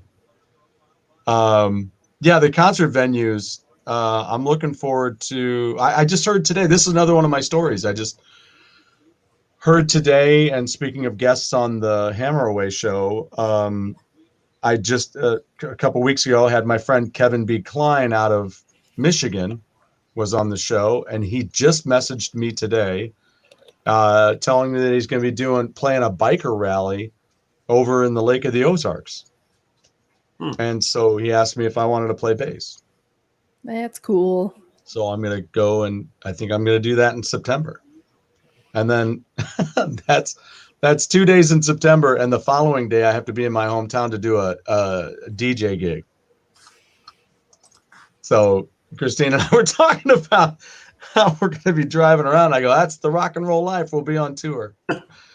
So Yeah. Crow is a big pinball player too. Have you ever been into pinball, Taryn? Mm-hmm. Yeah, what- actually, What are some of your favorite pinball? I don't really have a specific one. Mhm. Like because I know there are different themes, Mhm. but there was I don't even remember the name of it, but it was an old one that would hang up on the wall, and you would hit this little ball and release it, and it would kind of go through some things. And Are you talking They about would end- pachinko, or are you talking about the really old pinball? the really old pinball. Oh, okay. Is Yeah, that where it the name was- came from? Because you had pins. Yeah, Yeah. Put the yeah. ball in, like they're like wooden Yep. rectangle. Yeah, yeah. And I guess for pachinko machines came from that. I would assume. probably, and for I think it was when I was in third grade, my dad and I built one for a show and tell. I loved it. But That's yeah, he's a maintenance guy and he can build all kinds of stuff. So I like have that inclination on like how to do stuff. Common sense, but when actually like I stay away from electrical and plumbing. That's not my thing. Like for houses and stuff, I'm like, fire or flooding. And then when you have them together, that's really bad. So let's not. Let's do simple things, simple projects. Maintenance technician, not necessarily HVAC. I hate plumbing because you do everything, right? You're getting it, you get the pipes together, you're like, you do the tape and all the stuff, and you get it all together. Look at that. Beautiful freaking thing's leaking. Son of a bitch. And then you tighten it, and it's like bloop, bloop. You're like, just stop. You got to get a new rubber washer. You got to see if your coupler's okay. Like all it. You gotta go to therapy. Yeah. So Why what would seems you- to be the problem, Mr. Johnson? Is it plumbing again? So I your think segue maybe from what you need to pinball. do is take 3 of these and never do any plumbing on your own again. Okay? Mhm. Get a good night's sleep. It's a Have fun. good See you on Tuesday. friendship task, plumbing, because everybody loves it. Silly just yelled at me from the other room. It was Mission Pro Wrestling. Was this all female? It's out of Texas. Oh, that's what it is out of Texas. And they're out of Buda, Texas. Never heard of Buda. You know, there's a song I really want to do by 38 Special called Little Sheba, and it's about women wrestling in a club. And it's a really cool tune. Talks about Little Sheba. She got the crap kicked out of her by some gal in Florida. She was from Florida, and the gal that kicked the crap out of her is from New York. She was a nasty little vixen with a New York vibe. That's what they say. Here, Pete nailed the Retron 5 here. They're great in theory, but they're cheap in quality, which they are. And they have the all-time worst controller I've ever used in my life. It comes packed with a controller. Yeah. The good thing is, though, they have, for all those systems, Super Nintendo, NES, and Genesis, they actually have the real ports for the controllers on there. Yeah. So you can use the original ones. But the controller that comes with it is, oh my God, it's terrible. Can you get like Crap. or use a different one, or? Yeah, you can use an actual Super Nintendo one. You can use Genesis, NES. Look at this from Crow. I'm not afraid to get zapped every once in a while. I almost blinded myself once when I was experimenting and a component exploded in my face. Oh. And it seared off his eyebrows. Oh my gosh. I can't. Just like he was in the wall. I can't even imagine having that happen. No. Blinding. That's yeah, right. I mean, have you actually ever like been electrocuted where you had the current running through you? It's really weird. I hate it. I had that once. I was just pulling something out of the outlet. When I did it, I just feel like it was zzz, like right up your arm. It didn't hurt. It didn't hurt, but it was like just the weirdest feeling. I mean, it wasn't that much voltage, but yeah. Well, didn't hurt it's me. Like you gave a. It's like when you hit your funny bone. Yeah. Yeah. And that radiating goes through your arm for a few minutes, and you're like, just stop it. You had 2 instances where, so one, I was changing out, going from 2-prong to 3-prong, just changing the little socket things out. And I was like, hey, make sure the breaker's off. And they're like, got it. Well, 3 out of 4 were on the same breaker. So the last one I decided to touch was not. And it was connected to the living room below me. And I was like, who wired this? And the other time was when I worked at Home Depot, and they have these big metal carts. They have a little printer on it to make the stickers. Yeah. And you could plug it in at an outlet near a water fountain. Yes. This didn't have the ground on it. And they're like, oh, it's fine. I'm like, no, we work at a hardware store. You know, it's not okay. We have an actual electrician. We need to fix the plug. And they're like, well, is it really doing anything? I was like, yeah, sure. Get a drink of water and then rest your arm on the cart and see what happens. And you do it, and it zaps you, and you could feel it like travel up your arm. And I was like, this is not okay. And I had my manager even do it. He's like, it's not that bad. He's like, okay, that was I mean, it's not really dangerous. I'm like, well, then have a kid do it and have a parent get mad. And they're like, yeah, well, just don't plug it in over here. And I'm like, wait till a kid comes walking out of here like they've been at the magic house. Yeah. We have a place, actually, Taryn, you don't live too far from there, I don't think. But we have a place called the Magic House where you go in, it's pretty much a family place. They have things for the kids, different science things too. But they have one of those static balls. What do they call it? Is it static ball? I don't know. But you touch it, you put your hands on it, and it makes your hair go. Mhm. Yep. Yeah, and it makes that sound. You can Like get your that. picture taken. Oh, Yeah, hold that's on. right. An embarrassment picture taken, and then it gets put on a button, Yes. and then your Christine parents had like, one. wear this, and you're like, no, I look ridiculous. Isn't this great? No, it sucks. It's stupid. I look like a moron. That I have you ever played any of those like games that would shock you? Yes. Purposely. So you would hit this little button in the center and this little light would come around and everyone had a little buzzer thing that you had to stop it and the last person to do it would get zapped. Oh my god. My mom hated it. She's like, what is this game? I was like, it's the greatest. Just don't The get zapped. fantasy shop here in town, I don't know if they're even still around, but I went into one years ago and they had one of those. They had a game like that sit on the counter, and the guy asked me if I want to play. I said, sure. Not even thinking about it, but obviously he knows how to play the game, and I did. And of course, I got shocked. I was like, well, this is a stupid game. Game for kids. It's normal. Oh man. Yeah, JD, I do love those rock and roll pinball games. Of course, Iron Maiden is wonderful. I played the Aerosmith game, Kiss. There's Perry. What's up, Perry? Hi, puppy. Look how sharp Perry looks in the polka dots. Mm-hmm. Perry's getting younger. What's going on? She is. I mean, we got her in 2010. We were told she was 2 or 3. And she still runs around and bounces around like a puppy. I don't know what's going on. I think she might. Christian thinks she might be immortal. I think she might be right. She hasn't slowed down yet, and she's got to be. Well, she's at least 11 now. I think she's had her for 11 years, but she's more likely 13 or 14. Dang. Wow. Because I think when I first met Perry, I was like thinking she seemed a little older. She seemed a little. Well, I mean, she was bitching at me the whole time, but even when she started coming on the show, she's just got a new spark. I don't know what's happening. I don't know what. She just seems to have a new something. She got a little sass. I don't know. She's excited, like being on camera. Oh my god, I'm on the show again. Put me in polka dots or something. It might be a time lord regenerated.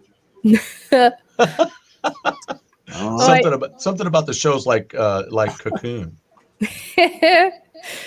I did see somebody's comment about the Tesla, the electrical, the light show Tesla coils, and I think that it's pretty cool. I didn't know you could do that, and I mean I found out about it like many years ago, but once I found out, I was like, that's crazy that you could do that.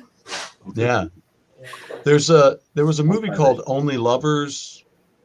What is it called? Only Lovers Left Alive. And it was with Tom Hiddleston and was it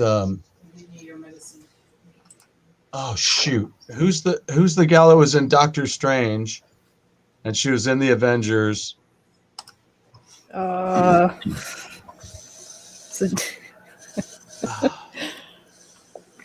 I can't say her name now. Kate Blanchett? Is that who? Maybe I am terrible when it comes to. It might have been her. Tom Hiddleston and Kate Blanchett, I think, were in it. And they play vampires. And they're using Tesla technology to run the electricity in their homes. Or in their home. And so it's kind of thank you, Tilda Swinton, isn't it? Or is it Swanson? I thought it was Swindon, but maybe it's Tilda Swinton. Oh my God, Pete's drunk. No, it's Dr. Strange. Yes, and did that cool thing with the Hulk, where all of a sudden he's like, ooh, and he goes flying out. That was cool. Taryn, you've seen all of the Marvel movies so far, right? The last one I saw is when I got to hang out with you. Okay, so can we get together and watch them over the summer? Yeah. Yeah, Swindon. See, that's what I thought. Yeah. No, sober. That's the issue. I feel a little sober, and it's messing me up. That's like that old joke. I didn't know he drank until I saw him sober one day.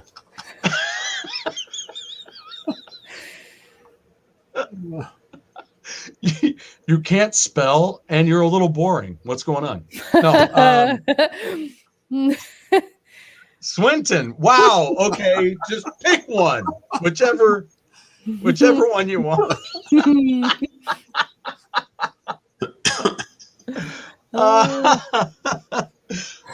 Pete, you never failed to be the charmer. So anyway, so JD says, "Seen? Oh, really? Are you kidding me right now? You've seen all but Captain? You got to watch Captain Marvel. It's freaking awesome." I haven't seen any Captain America anything. Shut your mouth. You know haven't seen I any don't of the Captain like America movies? him. No. Okay, sweetheart, we're gonna get that figured out. I mean, I'll watch it just for I you, mean, but I just don't like that character. No, you're gonna watch it with me. Yeah. Here's what's gonna happen. I'm gonna start in June. It's gonna be summer school, and I'm gonna bug the hell out of you because I'm just gonna leave in the noon hour, and I'm gonna go pick up food, and I'm gonna bring it by, and we'll watch a movie. That'll work. And you'll be all set and all caught up by the end of the summer. Yeah. I'm not even going to tell you how many Marvel movies I've seen, Stuart. It's embarrassing. It would make you sad. It would really make me sad. You've seen what, 3? Well, to be honest, I'm not even sure what Marvel, I don't even know what I've what seen. the characters are. Oh no. I'm not that bad, so that's good, right? I've seen a couple movies with guys in tights and capes. So there was a guy. Was he green or was he? I'll be just like, stop. Yes, 23 movies in a row. All culminating with this guy's Rise of Skywalker. No, we're not watching your sex tape, Pete. Not happening. Oh my god. That would not be appropriate for me to watch with Taryn. Taryn, did I ever tell you the story about my daughter and me making I think I've told it on this show before, but it's so funny that every time I tell it, it gets better. But my daughter and I were planning to have a chick flick night. Mm-hmm. And she's like, "Oh, can my one friend come over?" I'm like, "Yeah, they can come over." And that's fine. And then I'm like, "But it was just going to be you and me. We were just going to hang out, you know." But that's fine. They're fun. That's great. Falcon and Snowman. That's great. Yeah, the Falcon and Winter Soldier was a great show. And I want to touch on that because I mentioned it today at school, and I want to make sure I make mention of it. While eating McRibs. You know, if you don't just puke because you're eating McDonald's food, you might just puke because of the movie then. Oh. So your end game is the same. So anyway, but we were going to have a chick flick night. So then she asked if another friend could come over. I was like, yeah, that's fine. We can do that. We were going to watch 13 Going on 30, which I love. Mm-hmm. And we were going to watch Clueless and Mean Girls. Well, then we go to a football game one night, and we're up in the stands, and the other two girls are in the marching band with my daughter, and the mother of one of the girls is in the stands with us, and sitting with her is the aunt, and the aunt says, "Oh, I heard you're going to do this movie night with the girls," and she goes, "You should watch Pretty Woman," and I go, No. I think that's the last time your niece would ever come over to my house if we watched that together. That's so weird. Why would you say that? You know, No, not Hugh happening. Grant marathon. There you go. Yeah. A Hugh Grant marathon. One of my favorite Hugh Grant movies is Music and Lyrics. Love that. I love the cheering that's coming from the crowd. It's amazing. I must be alone there, something, but it's a fun film. Heck yeah. Drew Barrymore, she's awesome. And if anybody depicted an 80s video spot on, it's that movie. Have you ever seen that, Jeff? No. What movie? Jeff, do you watch movies? No. Not really, but I do co-host a movie show once a month.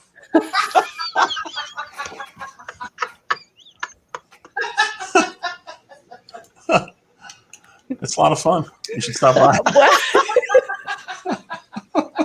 That'd be like Taryn coming on and going, so I host a Twitch channel, and I don't really play games a lot. I've seen 2001 Space Odyssey. Have you ever seen that, Taryn? No, not wait. Oh man, now I need to like double check that. I highly recommend it. It's my Jeff's favorite film. Let me see. Yes. I'm gonna be. No. Music and Lyrics is what it was called. No. Music and Lyrics is Huh. that's a great one. No, but it looks interesting and like artsy, but in space. Is that? Oh yeah, 2001. I thought you were talking about Music and Lyrics. I was like, Oh, sorry. No. artsy in space? What? Like, oh, sure, whatever. It's. Perry's confused. Look at that. Poor I Perry. don't get it. Yeah, show me a movie. You and me need to have movie night. Invite that asshole over so I can bark at him. Perry! Put That's Perry like- in charge of finding that damn stink bug. Oh yeah. There's no stink bug. Darren, I had one in my room. Yeah, see? So have you been having an issue with them? Yes, and they're everywhere. On it, I just don't. I took my shoe and I hit him right upside the head and he fell down on his back. Then I brought this to pick him up, and by the time I got back, he was gone. Oh, well then, don't they leave? I mean, they're stink bugs, so I'm always afraid to agitate them because then I'm like, my room or whatever is gonna. Yeah, I was thinking the same thing. I don't really know much about him, but I'm guessing maybe that name is bad news at some point. Well, it's definitely not like a skunk, but it is that fragrance that's like, Yeah, it's some like- weird musky, like I don't know. yeah, like that fake banana smell you smell when you use that adhesive stuff to make notepads. Fake banana smell. Yeah, You know, it's I like was gonna say like a old warehouse and a basement kind of smell, and just kind of smush that together. yeah, It's like yeah, this yeah. weird. yeah, that funk. What? One of my top 3 movies is a chick flick. Le Fabuleux Destin d'Amélie Poulain. Now, this movie I've seen. Poulain. I don't know that one. What does that actually say? I fart in your general direction. It's probably a beautiful movie. It probably is. Like I like Chocolat. Oh, me That's a too. great one. Love that one. I own it. Yeah, me too. Me too. Yeah, we did a romantic comedy night for Valentine's Day. We did that show. We did. Yeah, I'm the usually one thing that drives me nuts about these stink bugs is that they just show up. You walk in, and then oop, there's one on the wall, or there's one on the window, or you know. I had a wasp on in the my curtain. room. I had to be friends with it for 3 days before it died. Are you In my kidding? You room. didn't get rid of it or anything? I couldn't reach it. We have high ceilings, so I was like, it's just flying around over the window. That was last time it was warm, and then this time it was a mud dauber. So they're not, at least not as aggressive as the other type, but I'm like, can I please? Just not my room. Could it just not be my room? Can we work this out? There's other rooms. Can it just be anywhere like those else? those little itty bitty tiny, teeny, tiny, teeny. I mean, the teeniest of tiny bugs that fly right in your eye. I'm like, Mhm. okay, you get how little you are, right? teeny, teeny, tiny. And I've got this eye that's not that very much big. Not that very much big. Yes. So I have a not that very much big eye. So Yeah. there's a whole world that's vast and plentiful. You But could go run into something out there. you're breathing, and a lot of bugs are into that. They're Or into my usually breathing. the exhale, yeah. It's all over the Yeah. internet. Bugs love Stewart's breathing. Mhm. Specifically, Stewart's breathing.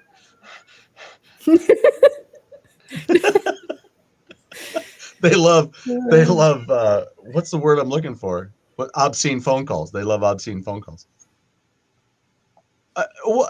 That's the title of the show, and The Fabulous Destiny of Emily Yeah. Poulin. and that was the The name. English here. title. Oh, I own that. It's got a green cover on it, right? Like a big, someone's face, really big, right? Isn't that the? Yeah, it's her face and it's a green, I think, all around. I think so. Speaking of wasps, we were driving down the street a couple weeks ago. My sister was driving. My wife was in the passenger side, and I was behind her. And there's like a third row in this car. It's a pretty long car. And I'm sitting there, and I see a wasp go like right past my face into the front seat, and then kind of took a right towards my wife. And I told my sister, I said, we need to pull over right away. And she said, why? I said, there's a wasp in the car. So it was like, and all three of us just bolt out of the car. And we're looking. Like Tommy Boy. And the wasp landed on my wife's seat. I barely moved, just kind of walking around. So I went and got a paper or something in the car? We were looking for a house. I think it was a real estate thing. And so I took it and I scooped it and I just like threw it out. And we all got in the car really fast and was like slammed the door shut and took off. Haul ass! It was just so fun. I wish I would have been someone watching us because all the doors open up and we're all running around trying to get out of there. Like on Tommy Boy. Bees, run away, save yourself. I remember there was a wasp that like went onto the only door that was in the house that I was living at the time. So I'm like, I gotta get in somehow, and it's on the door. And I was like, all right, I'm gonna take my flip flop off, and I did like the slow. I'm gonna take this off, and it was looking, and it looked at me, and I was like, what? And it like watched my hand. I was like, don't you watch? I'm saying this out loud. I know the neighbors are like, what is she yelling at? Yelling at the door. Like, don't you watch me? And I was like, I'm going to get you.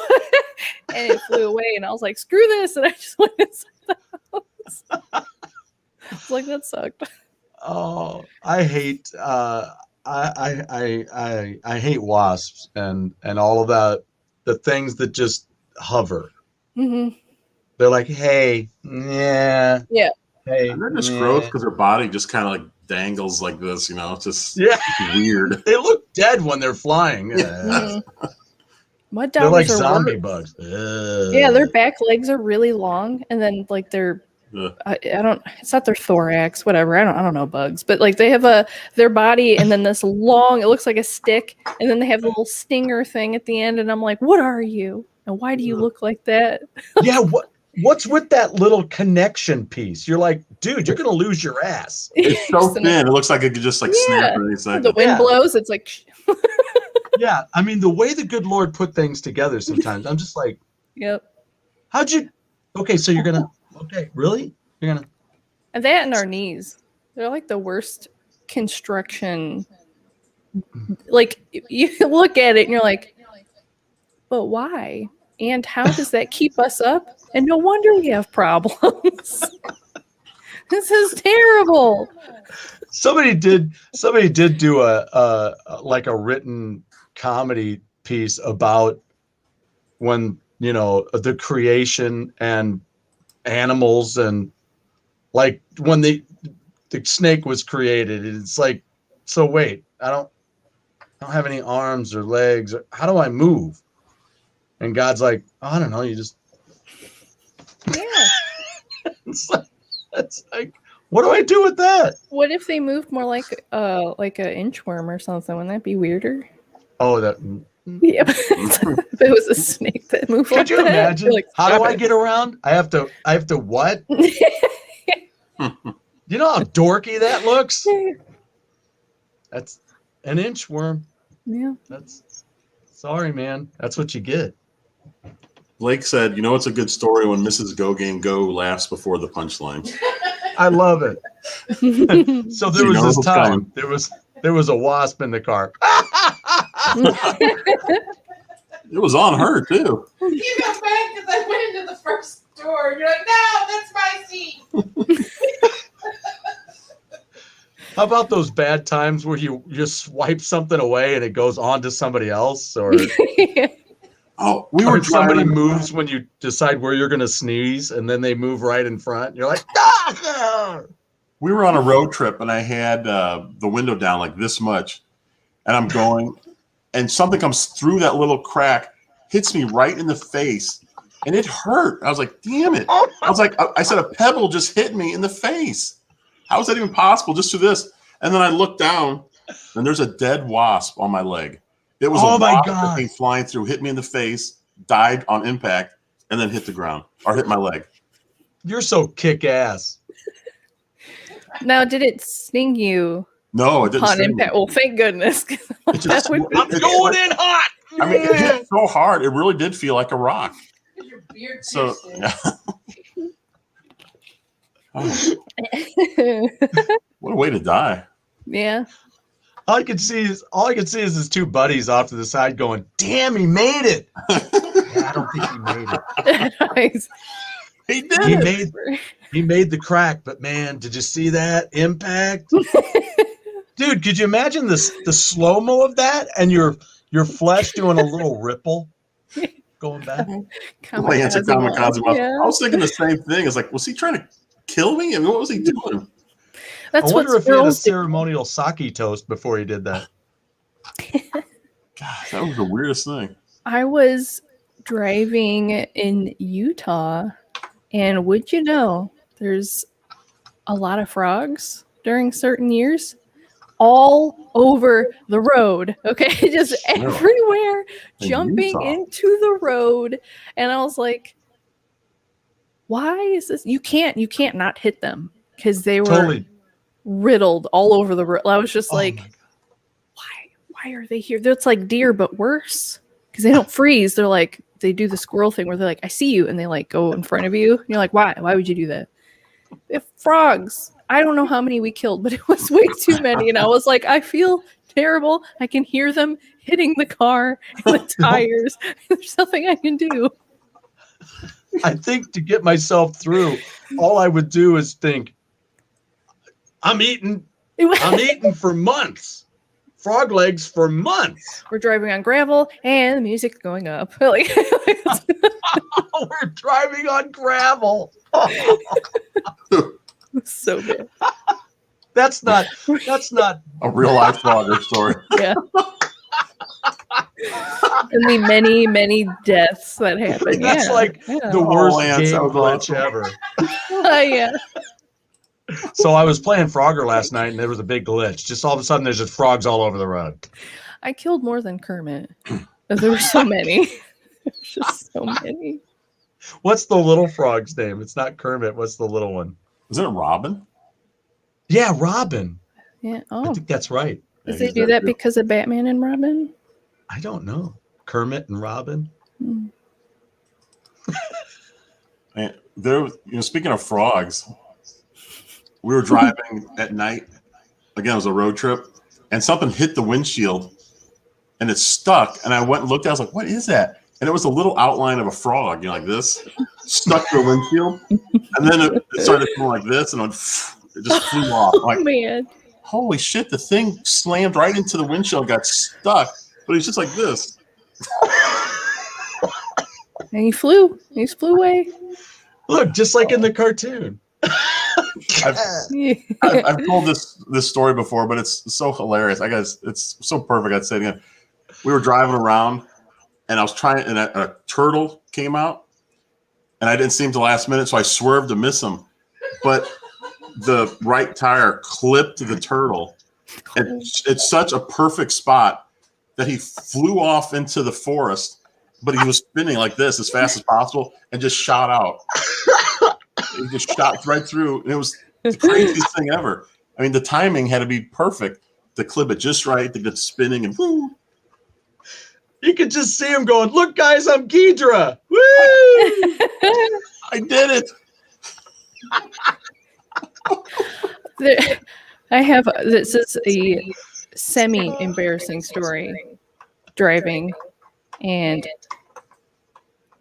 on the phone, but not like, I'm not doing a texting drive, but I'm just talking. And I thought I saw a rabbit shoot across, and I was like, "Oh gosh." And then I heard my car hit it, and I had such a bad day. I started crying. I was like, I killed a rabbit. I was like, I just wanted to go home. I was so close. So I went home, whatever. Next day, I'm like, I'm going to drive past the spot where I hit the rabbit. And I look, it was a cardboard box. Oh, shit. Cried. Watch. In the shape I'm going to of a make rabbit. her cry. Hold on. He's got an old Amazon box, and he drops that as he hops off the road. Yep.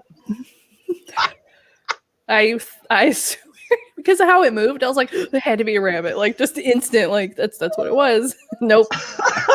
Cardboard. It's fine. So I was like, I got angry because I was like, freaking cried about a cardboard box getting hit. Oh my God. That was some innocent corrugated. I ran over a rabbit on Easter morning going to my parents' house. Oh, Easter. That's a good with our son in the back. I was like, it's like, I'm glad he got his basket before we hit the You're like, no, I didn't do it. It's don't. There's no chocolate eggs now, guys. And thanks, bro, for correcting me. Gamera, yes. There's probably a rabbit in the box. Someone covered the corner. Oh man. My mom told me a story that she was in the car with her husband at the time, and they saw a squirrel, and he looked at it and he went bang, and the thing looked at him and ran in front of their car, and they ran over it. And she was like, how could you do that? He's like, well, wait, hold on, you can't blame me for that. She's like, yeah, well, you finger gun shot it, and it was like, it's my time to go. Kid's name wasn't Damien, was it? I thought you were gonna say like came up like this and then just fell back. Yeah, nope. He was just like, got it.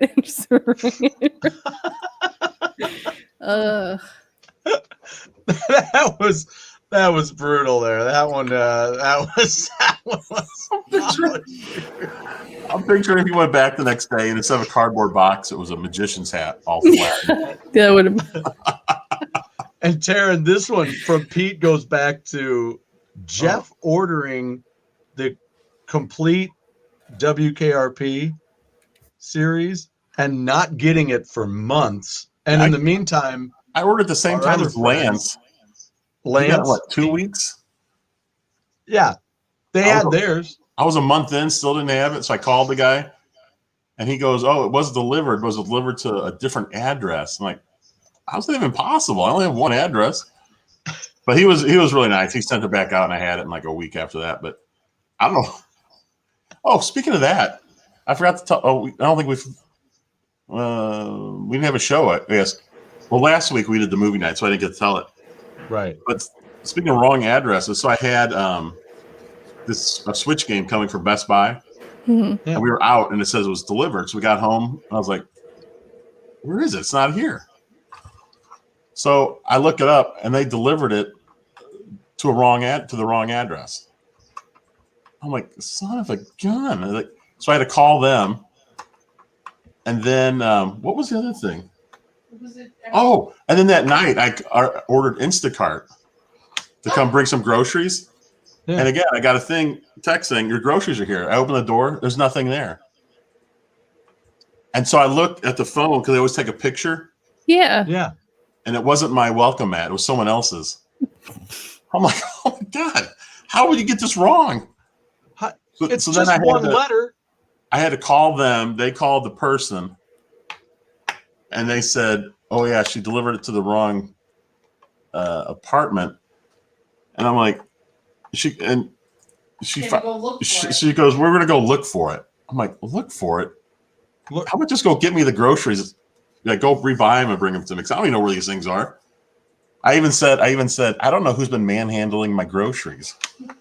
That's people have these days with this whole thing going on with this pandemic. People are like, "Oh, we'll just do that," and you're like, "Oh, wait a minute! It goes against everything you've been telling me." You're like, "Well, we'll just go look for it." No, you go get me new ones because I don't know. You're telling me that I shouldn't have things that other people are touching. So this woman shows up. She feels terrible. She's apologizing. She brought the food. It was in a complex. I know that. I even went looking for it. I couldn't find it. So she must have really got a wrong building. But the only reason why I know it wasn't picked up is the picture she sent was my groceries, and then there was a little gift bag that wasn't anything to do with me. So somebody had given these people, I dropped off a little gift bag, and my groceries were there. So I know they hadn't come home yet. Otherwise, there would be no gift bag. Right. It was just the weirdest thing. 2 different things on the same day getting delivered to the wrong address. Meanwhile, 10 more stink bugs are crawling into the bag. Yeah. Yeah, more stink bugs. God. Oh. Do I dim the lights for movie night? I should.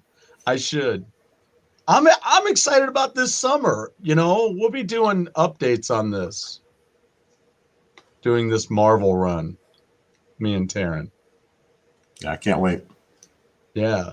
Yeah, we got to do updates. And then I'll be We'll like, have I love Captain America. Right? Is it? Taryn, you can't do that to me. My brother did the same thing with Spider-Man. I said, "Did you watch Spider-Man?" Because he came down that we were going to watch Endgame, right? We were going to go to the theater and see Endgame. And he's like, and I said, "Have you seen the new Spider-Man?" And he goes, "No, I don't. I'm not really into watching the Spider-Man thing." I go, "Dude, you're watching it. Sit down." So that's all there is to it. And then there was a scene that, but that's okay. Have you seen Endgame? No, what was the one that's before that? It's Infinity War. Yeah. So you've seen Infinity War? I've seen people turn into, Yeah, to dust That's it. away. but Yeah, not, okay. not the one after it. Okay. So yeah. So yeah. No, I mean, there's just things you should see because It helps that's with the way the story. Marvel thing does it. So that they put these little snippet things in that you're like, that's pretty good. See, I saw the older Spider-Man movies That don't mean shit. many years ago with was it Tobey Maguire? Tobey Maguire. Tobey 1 and 2 weren't so Maguire. bad, but 3, ugh. Oh yeah, no, I didn't see that one because I saw. Well, it was a different actor, and I was like, I don't know if I could do this. How you're just picking up where you left off, but with a different person. It just seemed wrong. Yeah. My brother was just kind of like, I'm just tired of them rehashing it all the time. Did you see the cartoon Spider-Man? A little. Which Enough, right? which one? I mean, God, there's so There's a much. lot. Oh, you're talking about the movie, the Yeah, Spider-Verse. movie. Oh no, nope. No, I was like the series. Yeah, you need to watch that There's so many because things. I know. Oh, and here, look. Okay, but before that, there you go. Morgan Freeman on the Electric What? Company with Spider-Man. I actually have a couple of those comic books still too, because they had an Electric Company comic book with Spider-Man. But yeah, Morgan Freeman was the cool dude that hung out on Electric Company, and He's actually on the first issue of the Spider-Man and the Electric Company comic book. That's amazing. I was like, I like Morgan Freeman, but didn't know about that. Yeah, that was back in the 70s, baby. But yeah, then Tobey Into the Maguire Spider-Verse. versus That's what Andrew it's called, Garfield. right? What's that? Into the Spider-Verse. Is that the name? Yeah, Into the Spider-Verse. Yeah. Okay. Because it wasn't on my radar. Because I thought they were going to do that whole Madam Web thing, and I'm like, totally not into all that. That's a whole universe that I didn't grow up watching or reading. So I wasn't familiar with it. I started watching Spider-Verse, but I don't know what happened. I got distracted. I didn't see the end of it. I don't either. Because it wasn't on my radar, but it was our good. friends went and saw it. I thought it was really good, but I saw it, but I don't know why I didn't finish watching it. I don't either. Because you wanted me to bitch at you about watching it or not watching it. I don't know. Just frickin' watch it. I don't know. But it is well worth it. It's really well written, really well animated. I mean, the animation is amazing. But the storyline is great. And just, oh, and I wanted to make sure that I made mention of this. We're talking about Falcon and Winter Soldier. What did everybody think about the kind of that finale monologue that Falcon had in the show when he's talking to the politicians and stuff? Have you seen that show yet, Taryn? Okay. Did you watch WandaVision at all? Is this all Disney? You guys are so cute. This is really. I was trying to get more information because I understood that the way that they were doing WandaVision, that there had to be a reason as to why that was going on. But without knowing that information, I was like, I don't get it. But and I was the same. Yeah, learned it, and I was like, oh, that doesn't seem so bad. That's actually kind of interesting. But I have so many things I need to watch, and I'm being a goober and trying to watch a bunch of anime. So trying to catch up on a bunch of shows that people talk about, and I was like, what is this? You are such a goober. Which I found out I didn't know for the longest time until like this year that goober is a peanut. Yeah. It's a chocolate covered peanut. Yeah. I didn't know that was specifically where the word came from though. Oh, really? Yeah. I mean, it's also like a booger, isn't it? A goober. What was that? It's also Gomer's cousin. Yeah. Yeah, and a mechanic. What was the peanut butter and jelly in a jar stuff? Wasn't that called Goobers? Yeah. Goobers, I think, was it? Yeah. Well, no, they had another name too. It was damn it. I could think of it. Kugel. Kugel. Well, I know they still have Goobers because I just saw it I was showing my son this. I said, hey, look, peanut butter and jelly in a jar. It's weird peanut butter. It's like the peanut butter you would get on a cracker with jelly. It's not like actual peanut butter. And I had this weird love-hate relationship when I was a kid about it. The peanut butter on those orange crackers? I'm like, yeah. It's pretty much it. They just like squeeze in like the peanut butter and jelly next to each other. And they're like, here you go. It's so that it doesn't, melt all over the place. Here you go.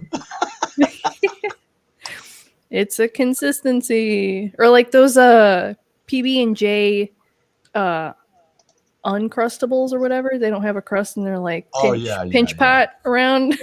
You can put them in the freezer. Pot. Yeah. And I was like, you eat them, you're like, I don't know about this. The consistency. The bread is almost soggy, which is kind of gross, but then the inside's like, it's like a gusher, but thicker. It's just, I don't like it. It's not my thing. Yeah. So what was Kugel? That's what I want to know. Smucker's makes Goober.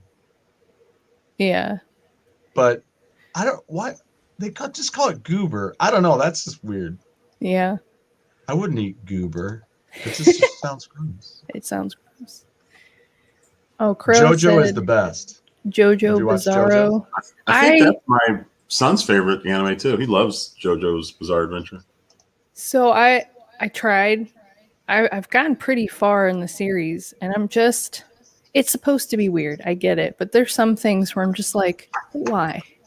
Like it's almost too much.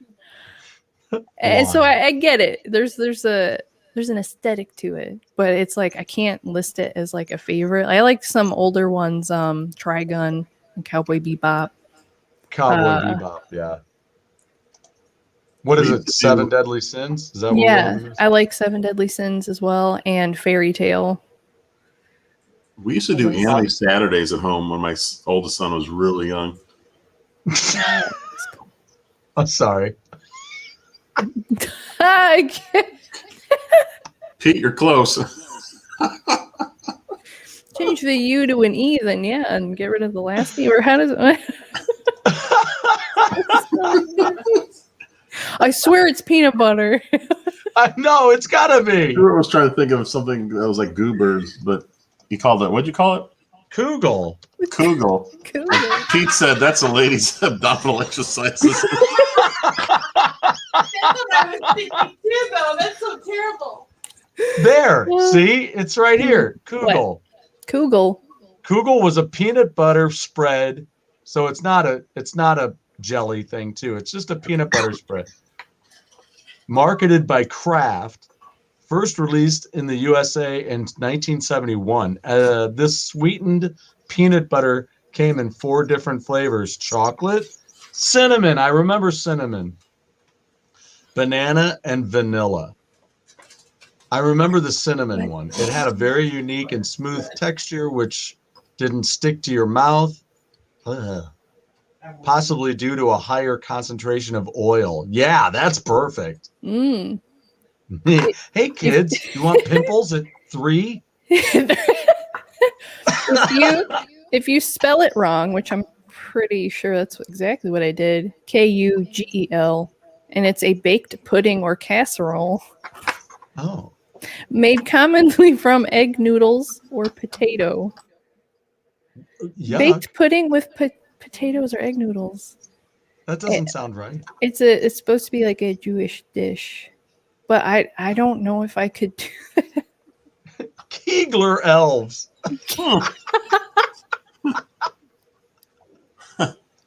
What's going on in that tree?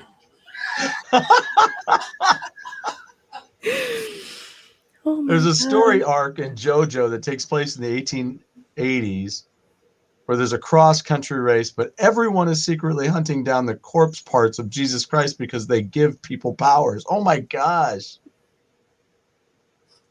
Holy smokes. That is a bizarre adventure. Mm-hmm. Well, you know, keeps getting weirder. I've read ahead in the manga.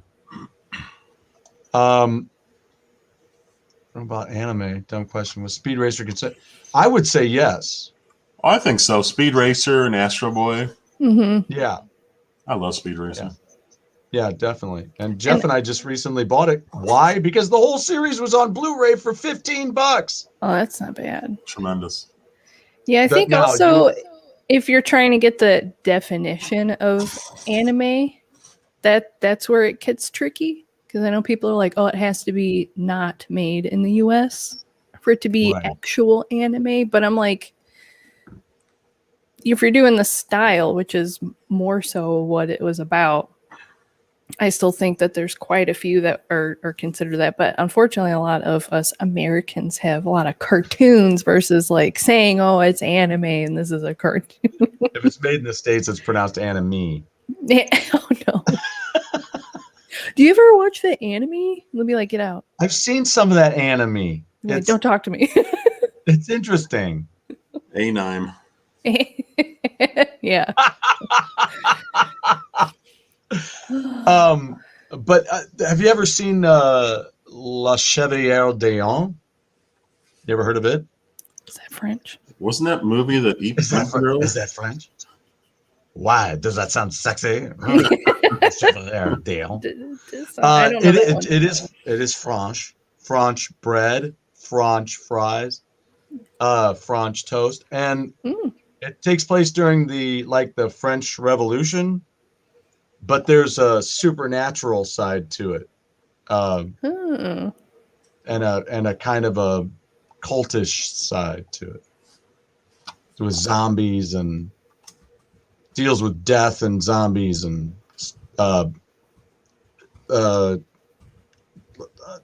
they're like twins, like a brother and sister, and she's dead, but she keeps coming out in him, and he has they look very much alike. He's very, I'm not trying to say he's effeminate, but he's not of large stature. He's, You mean like very androgyny. right. There's some of that Okay. kind of, because he's a very slight individual, Mhm. and they're kind of that time frame. So, there were some very slight, very pale, so them as twins, they were, they look a lot alike. The hair, same long hair and everything. But it was really neat. I really enjoyed the show. And I bought it. I have it on DVD over there. So when we get together for one of our first movies, I'll bring it over and show you the first episode. Heck yeah. You can see what you think. Now, there was back in the, what was it, the 90s, when Spider-Man had a bunch of different series going on. I think it was the 90s. On Saturday morning, they had to actually have some of those were done in Japan because they had to have all this quick production. So there's a cool episode with the Shocker that looks very anime. It has that whole anime style. And What show is this? some of the G.I. Joe stuff Oh, okay. that was coming out. So there was a couple of some of the series of that Spider-Man. I really love it because it's that cool animation style, that anime style stuff. Anime. Anime. Okay, Speed Racer is weird too. There's an episode where a guy hates cars because he believes they're too dangerous. So he goes out and purposefully causes car accidents to prove his point. Yeah. That's what you call misguided. That's a smart man right there. Is without flaws. AC Doocy. And Snake Oiler. Oiler. What great names. And Racer X the driver versus Racer X the band. Oh, see what I'm saying? He knows right where to get me. Racer X right here. Whoa. There you go. And back there, I have Racer X. Yeah, Racer X the band, amazing band. I remember getting their first album, and I said, I think this is one of the best heavy metal records I've ever bought. Enema cartoons are wild. Here's another tune right up your ass. Oh my goodness. Who pulled that show out of their ass? Me and Jeff, we pull a show out of our ass every week. Oh my gosh. I still need to get those Speed Racer Funkos. Yeah, and they have, I mean, I don't know, Jeff, what they have maybe a dozen Funkos. Have you ever gotten Funkos? Did you ever get into those, Taryn? No. It's another I have too many hobbies, so I can barely collect things. Don't do it. Yeah. I was like, I have all the art stuff that I do. And now it's the Twitch stuff. And I'm still trying to learn drums. And then I'm trying to sing. And then I'm trying to do all these things. So I was like, you should do all that on your Twitch channel. I should. I might do a karaoke stream at some point, so that should be fun. Drums, on the other hand, though, I have an electric drum set, but in order to get that hooked up, it's a whole process, and I don't know what I'm doing, so I probably don't want to do that. Be like, yeah, I did a, but where's the Instead of the hi-hat, I don't know what this is. What is... Well, that reminds me, Jeff, you just started, let's let the millions of viewers out there before, we probably ought to wrap it up. But Oh, holy smokes, we're at almost 2.5 hours. How'd that I happen? know. Jeez. So what happens when you have all the beauty on the show? She knows. She knows. But make mention again about the new mini episodes that we have. Yeah, I've done like a lot of projects and I'm working on a lot of stuff. A lot of it's drawing stuff. I was thinking, how did I get this on the show? But I was like, it doesn't fit anywhere. So I was like, I'll just shoehorn this in here. And I was like, let's do something called Go Game Go Beyond. And so it's basically stuff that's beyond this channel. Hey, look at Pete. He's trying to rush us off here. He started with the Go Game Gone thing already. Oh, dear God, Pete. Hold your horses, Pete. And Taryn, this is a joke because Crow has a wall of Funko Pop. Yes, he Oh, does. I was like, oh, cool. So instead of Billy Sheehan and Kiss and all that stuff, he's got this wall behind him that goes for days, and it's solid Funko Pop. So the first Go Game Go Beyond I did was 2009. I think Garfield minus Garfield had been off like a year, and a friend of mine told me about it. I'd never heard of it. I thought it was really cool though. And then I was talking to him, I said, what else can we do with that, with Garfield? What else can we do? And so it hit me, and I did a cartoon real quick, and I replaced the cat with the President Garfield. So I went there and I cloned out the cat, put in President Garfield, and there you go. I was adding this up, 83 weeks times 5. So there's 415 of these comic strips out here. It's completely bizarre, but some of these are pretty funny. And I mentioned at the time when I did it, like a week later, someone posted this on Reddit. I don't even know how they saw it. I just put it up there and I didn't do anything to promote it. I was just using this as a way to collect these things.